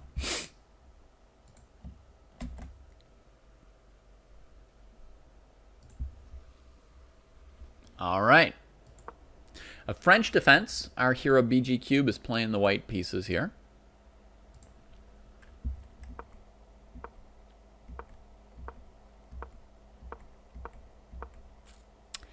And BG Cube is playing Jesse Kraai's opening. Yeah, chess has become just straight up terrifying. Just straight up terrifying. Everybody's prepped. My lord. So this move here, bishop c5, is probably not the main line of Jesse's, But nevertheless, BG Cube on their own figured out what's probably wrong with it and played b4. My guess is that that's what's wrong with bishop c5. I would guess that in Jesse's opening variations, the main moves are pawn takes c3 and knight to e7, probably, right? But bishop c5 was played, and black's idea is to take on c3 on the next move and make a double threat of bishop f2 and pawn takes b2. So black's really threatening to take BG Cube's pawn on c3 now. Yeah, the advanced French is really hard, Merles. I've struggled with it really badly, too. I did some opening sparring with Jesse, and I had a decent instinct for it. I was getting pretty good positions. I was kind of playing both sides of the board. It felt pretty good. But then when I played some full blitz games, I had a really miserable score, even when I'd been getting some good positions. So, okay, b4. I think this is the right choice. Now, what can black do here? If pawn takes pawn, you can grab the bishop. No danger. If the bishop retreats, then you can probably play a3. I don't know what you intended, BG Cube, but if the bishop retreats, then I don't think Jesse would want you to take on d4 and let black come back here. I'm guessing that he would say in this position that you now play a3, supporting the space your b4 pawn is taking from these pieces. And if black takes, well, fine. You know, you were always willing to play this knight c3. Now you've got the same kind of Jesse position, but with these moves played for free, gaining some space. And this bishop is blocking knight e7. So black's development is kind of hard to sort out. So that's my guess of what you should do if the bishop retreated. Your opponent sacks it. They're going to have 3 pawns for the piece. So it's not going to be good enough because, you know, these doubled pawns, this one can often be regained by white. This position won't be good for black, but at this rating level, you're still going to have to play well. So let's see. Retreated. That's a good move by Domvaz. Yeah, very bad for Domvaz would be trading and bringing out BG Cube's pieces, right? And then knight b3, and then take on d4, and things just get too easy for white. So this is a good decision to keep control of this and keep this piece in BG Cube's own way. It's not a very good bishop at the moment. So what's BG Cube going to come up with to do something with this position? I see an idea of playing a4, a5 to gain some space for the knight on b1 to develop to a3. Here that would hang the knight, so maybe like a4, a5 to get some room for it. I suppose you could play bishop f4 and overprotect the e5 pawn and then knight bd2. That's a typical Nimzovichian idea in this pawn structure. Let's see, BG Cube. Oh, finds another move. Queen b3. That looks good. Hard for black to... yeah, I mean, if black trades queens, of course, that's progress for white. If black avoids the queen trade, then maybe you'll be able to play bishop b4 next, which would be amazing. Okay, they avoid it, and you play bishop b4. Yes! Well, that's very logical, BG. All right. So logical that I think black would have been better off giving up the queen trade like this. And then, you know, knight here, pawn here, here. Maybe this knight comes here. Of course, it's tough. It's tough. It's bad, the position. You know, going into an endgame with a couple scraggly pawns against a piece. But in my opinion, it still puts a lot of, leaves a lot of work on white's plate. So I would recommend to all of you that you, well, not to all, I mean, not to masters, you guys don't need this recommendation, but, you know, players in the, you know, 800 to 1500 range, or 1600 range even, I would recommend that you consider trying to resist in some of your games like this. If you come across an opponent who finds a good tactic against you and gets up a piece, but you've got a couple pawns for it, they might not be as good in endgames as they are in tactics. So consider trying to, you know, consider in some cases, obviously you're not supposed to trade pieces when you're down. You're supposed to look for wild counter chances. But consider and try maybe at some point in your careers to provide defense by trading into an endgame and see if your opponent actually knows how to convert endgames. If they actually know how to do anything with their extra piece. If they know how to slowly fight and encircle your extra pawns. I think a lot of people will fail if you skill check them on the endgame conversion. So it's worth doing as a defensive task. Like, I think here, BG Cube's going to have an easier time with bishop b4, winning control of the dark squares, than with the queen trade. That's my guess. And I suppose we could even ask BG Cube, like, would you have preferred for your opponent to play queen b3 or retreat? You know, were you happy or sad when they avoided the queen trade and went backwards here?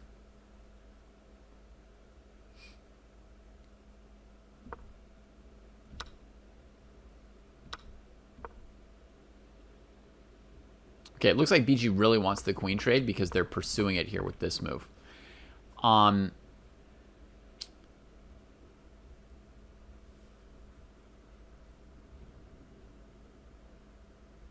Yeah, and Merle's, by the way, folks, who's over 2,100 at least, is saying that, you know, very often you'll see some escapes.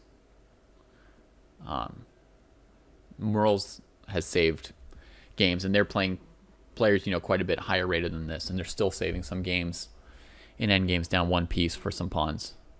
You would be much happier with the queen trade. Yeah, I can see that now from this next move that you really want that queen trade, so that makes sense. Okay.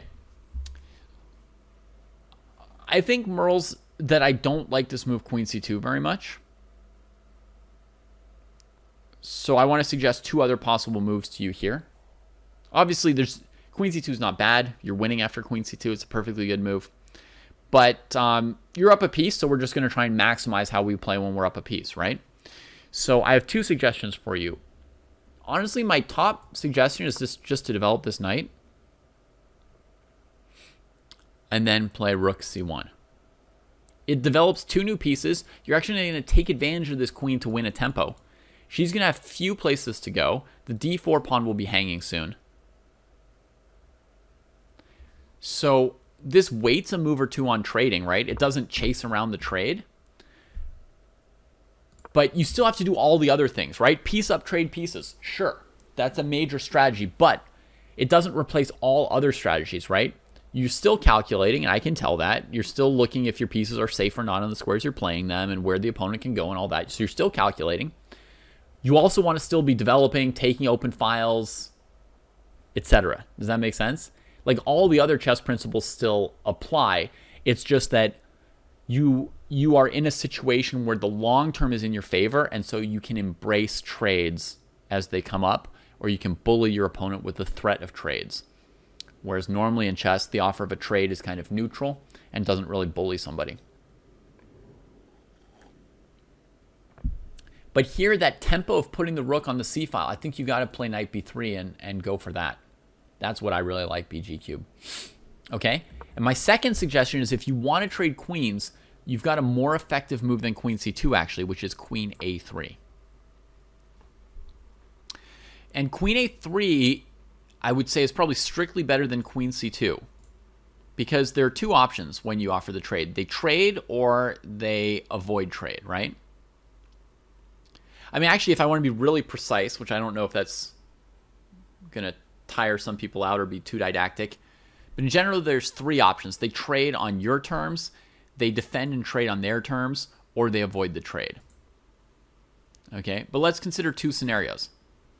They avoid the trade, which is what they've been doing so far, right? If they avoid the trade, your queen is much better placed here than on c2. Do we see that? Dark squared bishops have been traded. You've now taken over with your queen the dark squares that bishop can't bother you on, right? And this queen on a3 is preventing black from castling. Even if they play knight e7, they can't. I mean, they could legally castle, but it'll lose the knight on e7, right? So right now, just off of this queen, your opponent has no safe way to castle without throwing away the whole game. Also, if your queen's on c2, rook c8 could come and tempo your queen. So this is just a beautiful square to be on. And now you'd play knight d2, knight b3, rook c1, go after d4 and c5. So the point of queen a3 is largely this, that after a dark square bishop trade, the dark squares increase in value for knights and queens and other pieces, pawns.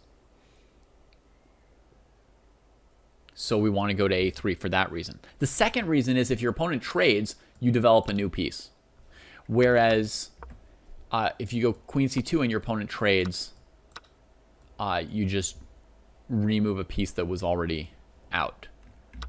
So there's an advantage there as well on queen a3 versus queen c2. If they trade, it's going to be an advantage as well. Most likely your opponent's going to avoid the trade, so that's the most important. You want to weight that more than how you feel about rook c8 or queen takes queen. You want to mostly feel, how do you feel about them avoiding the trade here? And the answer is glorious. This is potentially the best square on the entire board for your queen right now. So let's put her there. And one of the nice things about being a head material, which plays into the whole, you know, I'm up a piece, so I want to trade, is that you can continually put your pieces on the best squares. You can put them in prime real estate, and your opponent, who's down material, isn't going to want to trade with you. But when they avoid trades, your position is going to keep getting better with every trade that they back off and avoid.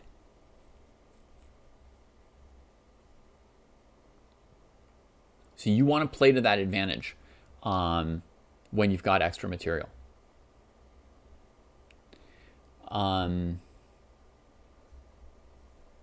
Yeah. That's what I want to say about that. Okay. So you go queen c2. Your opponent played rook c8. You're going to snap off that trade for sure. I'm surprised that black gave you that trade. Win back your pawn. Yes. Perfectly good. Personally, I would play knight d2. I feel like the pawn's going nowhere, and I want to develop these two pieces.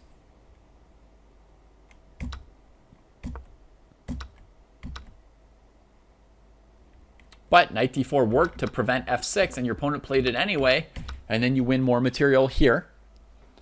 Your opponent resigned there. They moved the king and lost the rook. They didn't want to trade the bishop like they had to. Yeah. You know, from a computer perspective, BG Cube, there's probably no difference between knight d4 and knight d2. You know what I mean? Like a computer engine's probably going to give you the same evaluation on these two moves. Because the computer is looking ahead and it sees the d4 pawn's already dead. But it also sees that after knight d4, black can't stop you from playing knight d2 and developing that knight as well. So a computer is going to say knight d2 and knight d4, it's equal. What's the difference? It doesn't matter, right? Well, one of them, it'll give a tenth of a pawn more and it'll play that one. But it won't really matter much, right? The computer will say it's +4 or +4.1 or whatever, right? And it'll feel the same about knight a3 as suggested by Paul. No, knight a3, rook c3, the computer might not like. I don't know if Paul's like checking if I'm blundering or not. But knight a3, rook c3 looks like a mistake. But anyway, the computer won't care between knight d2 and knight d4 probably, right? But as a human, you're going to be safer and less prone to mistakes if you develop all your pieces. Let me give you an example. Like, if your opponent took this, you know, and you got into some adventure, like things could potentially go wrong in a position like this without these pieces out, right? Rook c1 could be a problem. This rook could get trapped from attacking too soon. There are scenarios where things could go wrong if you don't have these pieces out. I mean, you'd have to like blunder or miscalculate something. You can make all these moves you played work. But from a human perspective, there's a certain safety first, or there's a certain increased safety, decreased chances of a blunder if you complete development. There are less things that can go wrong. And also less things that can go wrong if you put your pieces on squares where they're defending each other than if you put your pieces on squares where they're undefended, right? We just saw an example of how something could still go wrong in this kind of a position. Someone might think, you know, I want to go knight a3, knight c2, or rook c1. And knight a3 could totally be played, which is a reason why we play on in positions like this as black. You know, you don't have to resign just because Carlsen could win the position. So yeah, developing all your pieces and keeping them, as many of them as possible, defended is going to decrease the number of times that somebody swindles, tricks, or escapes against you.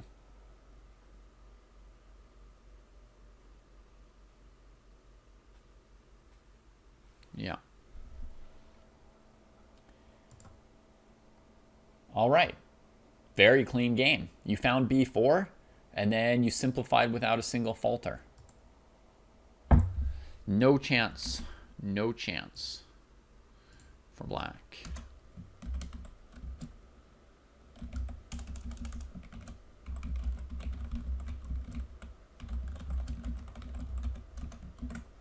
And thank you for the game, of course. All right.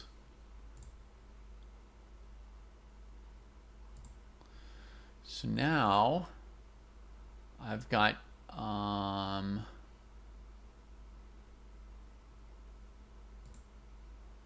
a game from Ed, which would probably be next for me if Ed is still here and still keen.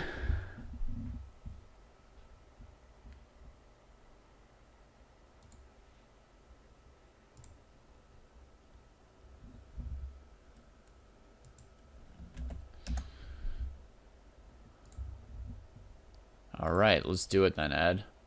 Let's grab this game. I'm going to use the second game you sent me, the one that you said would maybe be more useful.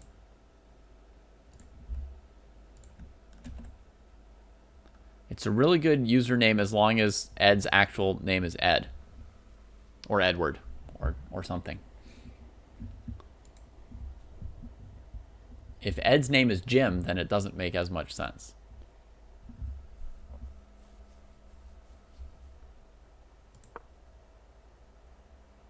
Okay, we get a c3 Sicilian.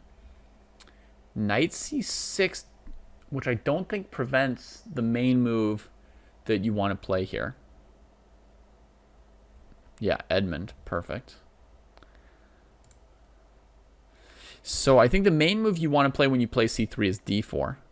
And I think your opponent hasn't really prevented it. So I think you could just play this right here.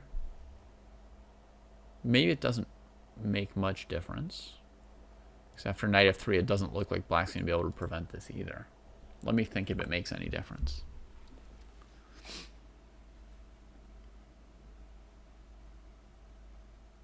Yeah, it makes a little difference. It makes a little difference, Ed. I mean, if you want to play d4, I think it's slightly better to just play it now. Just because when you play knight f3, you give your opponent some more room or latitude for different things they could do. For example, they could go e5. And now, I mean, d4 should still be fine for you, but it's a slightly different position, right? They're going to make a couple trades, play bishop b4, knight f6, and get a kind of quick development that you have to be ready for here. Or they could play knight f6, and you'll have less options than if you'd already played d4, I think. Right? If you play d4 first, if they go knight f6, you've got the option of playing d5, send them away, etc. They might trade first if they want to play knight f6, but they're already, they were obliged to make the trade if they wanted the knight here, which they didn't necessarily want to make the trade. And again, you could play d5 with this pawn hanging maybe, right? And then keep going. Yeah. So I think d4 is good, largely because the knight f6 options get much worse for black. That was the line in a course that you shouldn't be studying. That's right. No studying opening courses until you get over 1200, right? So I'm glad you don't. I'm glad you didn't do your studying in the opening course, but I'm just telling you that you can find these moves without any opening courses, right? The meaning of c3 is to play d4. So in general, if you play c3 and your opponent allows you to play d4, play it. What else are we here for, right? Yes. Instead of knight c6, Stan is correct that the most common moves for black that you'll face the most often will be knight f6 and d5, each counterattacking e4. Because black can't really stop you from playing d4. But what they can do is counterattack the other square while you're playing d4. And pawn c3 gives you this winning control over the d4 square, but it prevents knight c3. So d5 and knight f6 are the correct moves. Logically, they're spotting, you know, what's the negative or the Achilles heel of the move pawn c3. We know what the positive is. It's that white's going to be able to enforce the d4 move. So when your opponent doesn't play knight f6 or d5, yeah, you should take advantage and play d4 right away. Okay, your opponent's still allowing you to play d4 and you're not playing it.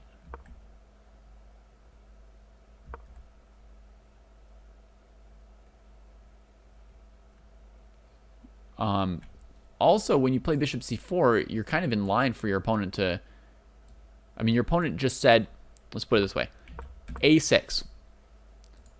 When you played c3, it told us you wanted to play d4. When your opponent played a6, what does it tell us about what your opponent wants to play? Do you know how to read the meaning of the opponent's moves? When your opponents play moves, do you sometimes say, I know what you're planning to do? Yep, we're all in agreement that you shouldn't study the course. We'll leave the course by the wayside. It's gone. See you in 300 points course. Be well. Mislead some other people into temptation and into wasting their time on you. But we say goodbye to you for now.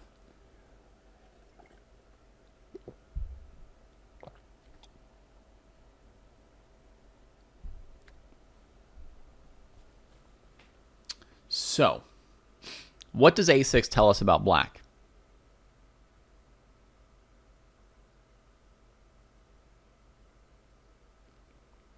And everybody else who's got games in the queue, I'm sorry to inform you that this will be our last game for today. I need to include a little time in my schedule for eating, unfortunately. It's just going to have to happen. So this will be the last game for today, but thank you everybody who sent me games, and maybe we'll look at some of your games another time. They want to play on the queen side? Maybe. Yeah, I think, okay, the worst case scenario is they don't know what they're doing. They're playing moves on the side. The second worst case scenario is they were afraid you were going to play bishop b5 and they wanted to prevent it. The best case scenario is what Ed said. They want to play on the queen side, and that would be to play b5. Now, what does b5 do? It sets up a head duo and a strong position on the queen side. What was Ed trying to do? If Ed knew what the point of c3 was. Trying to set up a strong head duo for white here. Which head duo is stronger? White's.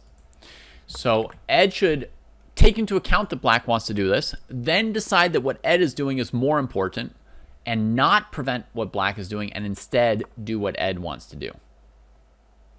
Okay? But I actively don't like the move bishop c4 here, Ed, because we know your opponent wants to play b5. Oh, sorry. Should I say what a head duo is? A head duo is your most advanced pair of pawns that are side by side, and they almost always confer on you a strong position or an advantage in the area where they are. So in other words, the position may be what it may be elsewhere on the board. White's probably going to be strong right around here. It creates a whole zone where the opponent can't post pieces because they can't trade their pieces for your pawns in general. And because you control those squares, you can play d5 or e5 anytime you want, because you'll always be protected by another pawn. So that's the strength of a head duo. Now, from black's perspective, again, the rest of the board may be what it may be. White might have the advantage in the center, on the king side, who knows where. But right here, as long as black has these two pawns next to each other, black is going to be strong in this area. That's a head duo. The most advanced pair of pawns standing side by side.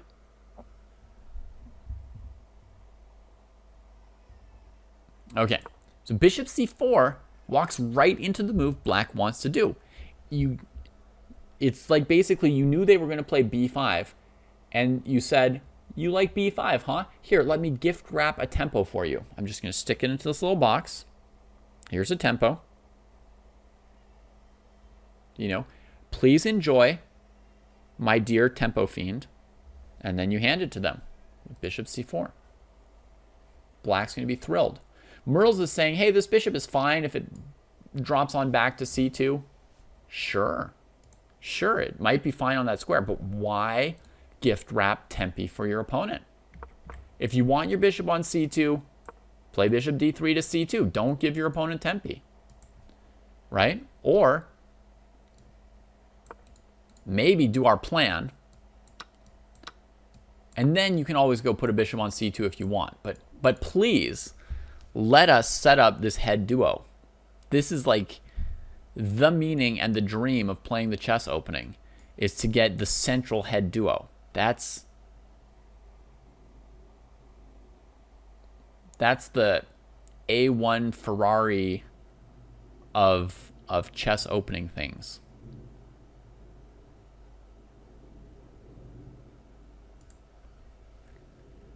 Yeah.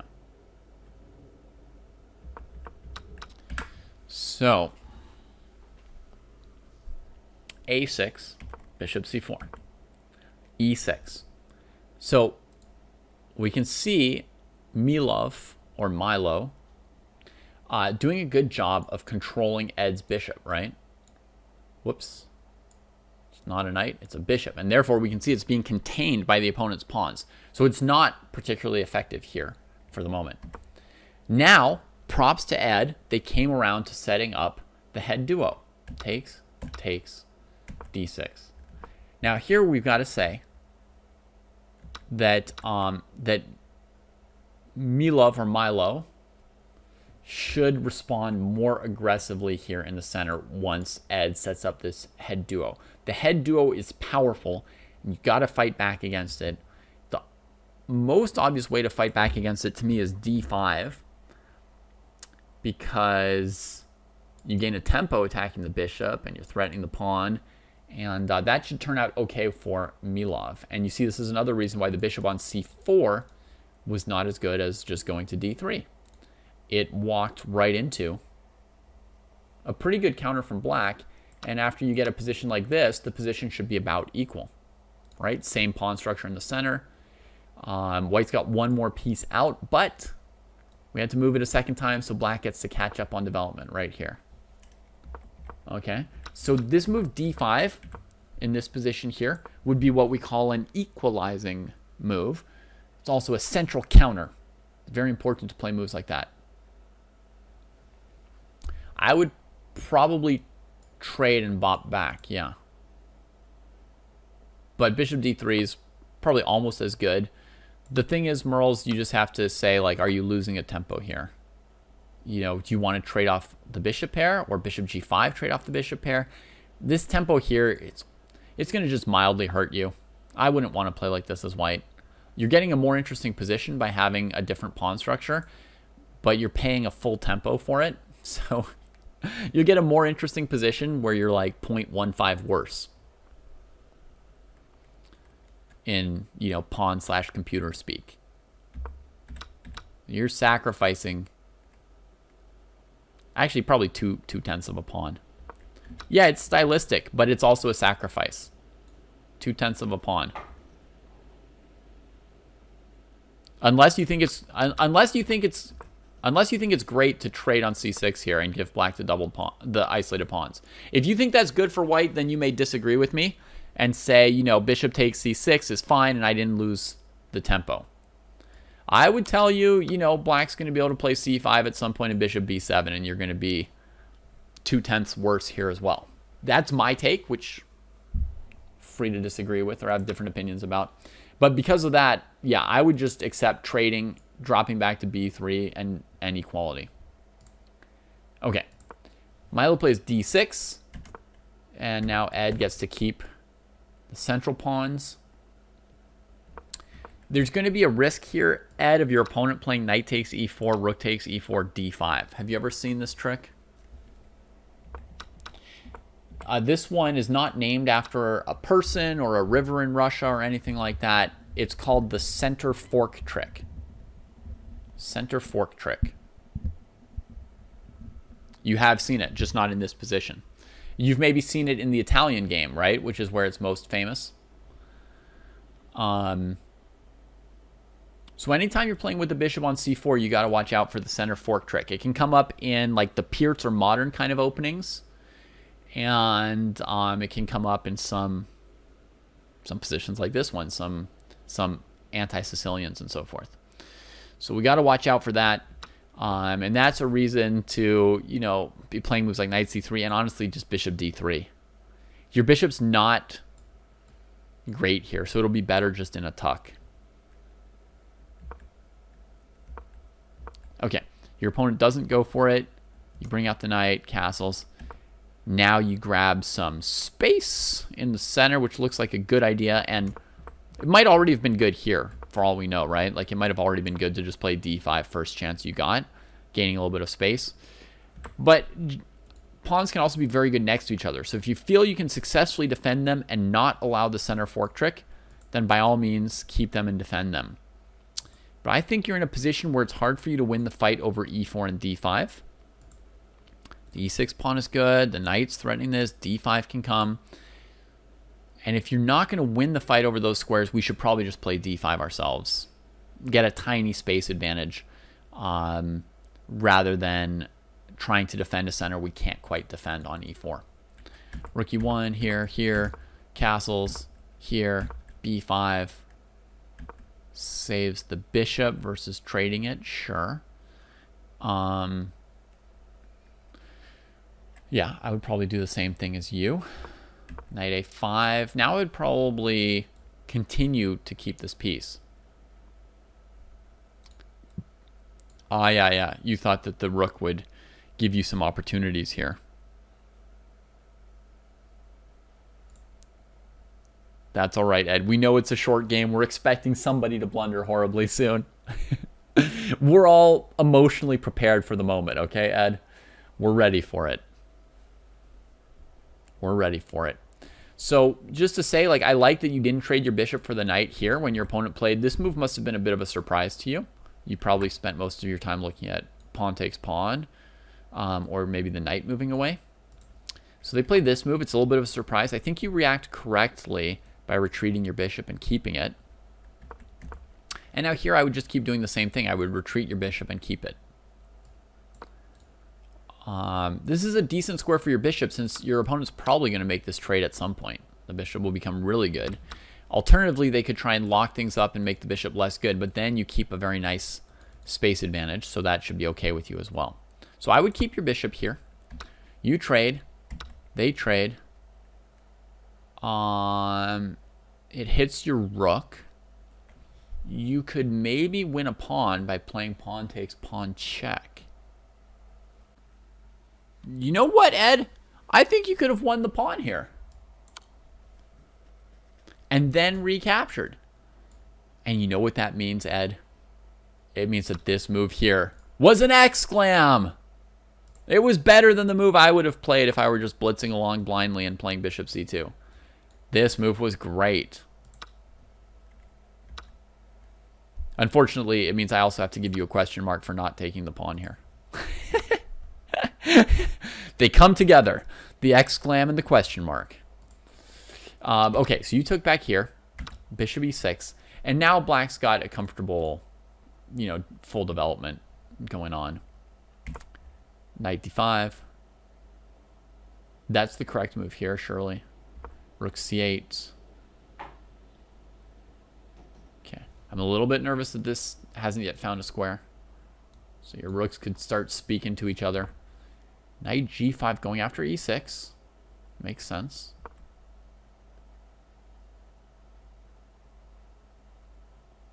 There's a famous set of tactics around bishop g5, knight takes d5. Have you ever seen this pattern, Ed? And then if you take their piece, it comes up a lot in Puzzle Rush or Tactics Trainer if you do that. Then the piece that's attacked by the pawn escapes on the recapture. So when I just look at this position, I feel like most players would want to play bishop f4 or bishop g5 here. I feel like those are like the first two moves that most people would look at. It might not be what they play, right? But the first moves that would attract the attention of most players would be bishop f4 and bishop g5. So bishop g5, a lot of people think this is really aggressive, and then sometimes they lose a piece after knight takes knight. So this is a tactical pattern you should familiarize yourself with. You should be trying to develop everything. Yes, you're absolutely correct. That's why I'm saying like the first instinct of most players should be bishop f4, bishop g5, I would guess, right? Because development's one of the first chess principles that people tend to learn, right? That they should bring out their pieces. So most people would look at this, but then the next level is then, you know, checking for tactics. Like you want to play this, but then you calculate knight takes knight before playing it. That's sort of the next level of development for a chess player. They see, you know, am I losing a piece after knight takes knight? Now here you are not, because you can take back the knight with your pawn, leave the bishop hanging, and when they take, you take here. And, you know, you've maintained a perfectly fine position for white. You haven't lost any pieces. So in this position, bishop f4 and bishop g5 are probably your two best moves, and they're probably both fine.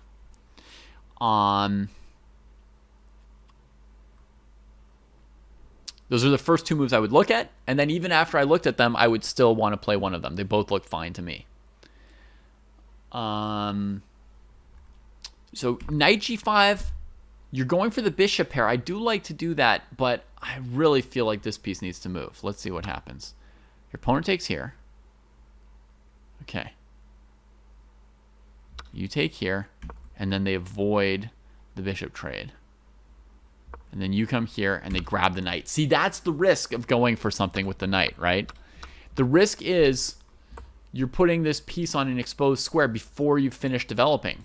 So in this position here, you do what everybody's supposed to do, right? You're supposed to develop your last piece and then get your rook out, right? And you do it. But it costs you a piece. Because you played this aggressive move, then got back to developing. I think here you have got one really good move, and it should be instructive. So let's cover the best thing you could have done around here, Ed, with your knight g5 move. I don't want to criticize knight g5 too much. So I'm going to show you the best you could have done with it, which is in this position, instead of taking back this knight, you can play a Zwischenzug. Ever played a Zwischenzug before, Ed? It's a unique pleasure to hit your opponent with a Zwischenzug.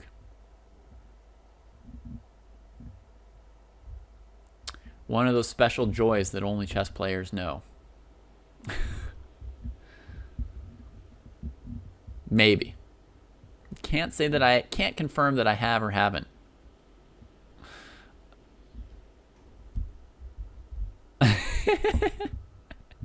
It's a real word, just in another language. Zwischenzug in English is sometimes called an in-between move. Zug in German is a move or a train. So you could either be in between trains or you could be in between moves. So we're going to be in between moves here. Before you recapture this knight, and you do have to, you know, recapture it because your opponent captured it on you.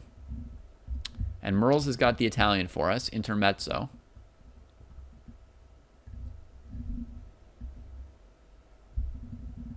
Now I want an intermezzo in between appetizers.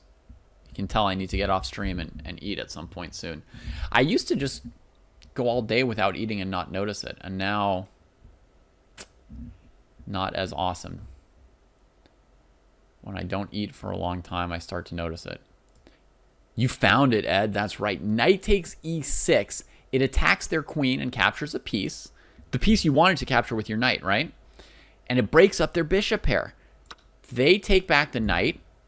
Now, when you get into the world of Zwischenzugs, Ed, you're going to have to reach a whole new level of tactical awareness and calculation. Because anytime you're playing fancy moves, you know your opponent's allowed to play fancy moves too, right? So once you're doing stuff like that, you have to watch out. What if my opponent plays, I don't know, queen a5? trying to take my rook and leaving all the knights hanging. You got to be ready for everything now, Ed, right? Once you're in the land of Zwischenzugs, it is all crazy. It is all crazy. You know, you have to look at, what if they take my knight? What if they move away their knight instead of taking my knight? What if they play some other random tactical move? No, no, no. Once you play a fancy move, it's carte blanche. You know, your opponent is immediately given a permit to look at fancy moves themselves. And I know it's a high difficulty level and it like hurts your brain at first, but it's super fun, Ed. It's super fun. And here, you know, look how fun it can get. Queen a5, hitting your rook. So now, if you take their knight, you get back rank mated. If you save your knight, maybe by capturing their rook, that would be fun, you get back rank mated. So now you have to find more fancy moves. You could play a move like bishop d2, sacking your bishop to connect the rooks, then continue eating their rook. Who knows? Bishop d2 might win the game. Let's see. It hits their queen. Now, they can do any kind of fancy move they want here as well, right? Because it's just all crazy. But let's say they take here, and you take the rook. And they take back your rook, your knight, which luckily for you was not a rook, and you take here. How did we do? How did we come out here? We came out good, Ed. We came out good. And the difficulty level was high. We got better at chess, and we had more fun. Another fancy move in this position here would be bishop to g5. Connecting your rooks, developing the piece, creating a new weird threat, and now, you know, funky stuff can happen. They can take, you can take. So bishop d2 is probably best here, but we're not here to calculate 5 moves ahead accurately and play the best moves every time, Ed. We're just trying to introduce the idea of the Zwischenzug. Just so you know, recapturing is great, but you have options sometimes. You can play a move that threatens or captures something else and then come back around if they play the simple recapture, which probably they should in this case, and then come back around to capturing the knight. And this would have been the best you could have done with your knight g5 move, Ed, would have been to achieve this position here. And this is a very acceptable position. So knight g5 should not have cost you the game, but it made the game more complicated and difficult, right? That you played a complicated move instead of just developing the bishop. You made things a little bit harder for yourself. And then in that position that was harder for you, a piece got lost, right? But now you know that your knight g5 move was not bad. This knight e6 threat was big time. You could have thrown it in here, hitting the queen, and traded into an acceptable position. All right. Good game. Thanks for sharing it with us, Ed. Thanks to everybody else who shared games with us today. That was the postmortem. We're going to grab Ed's game and put it into my list of games.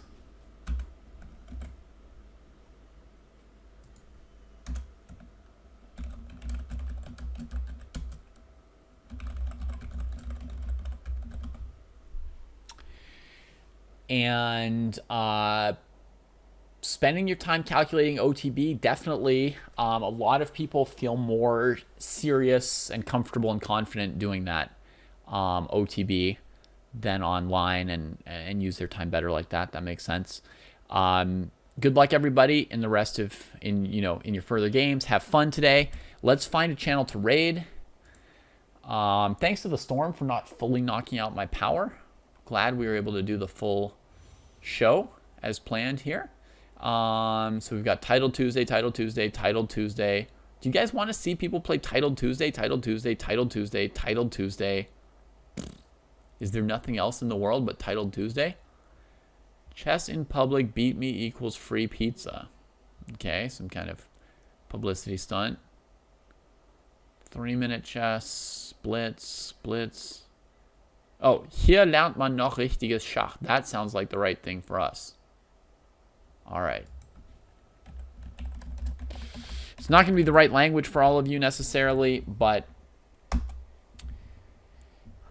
it's the right vibe.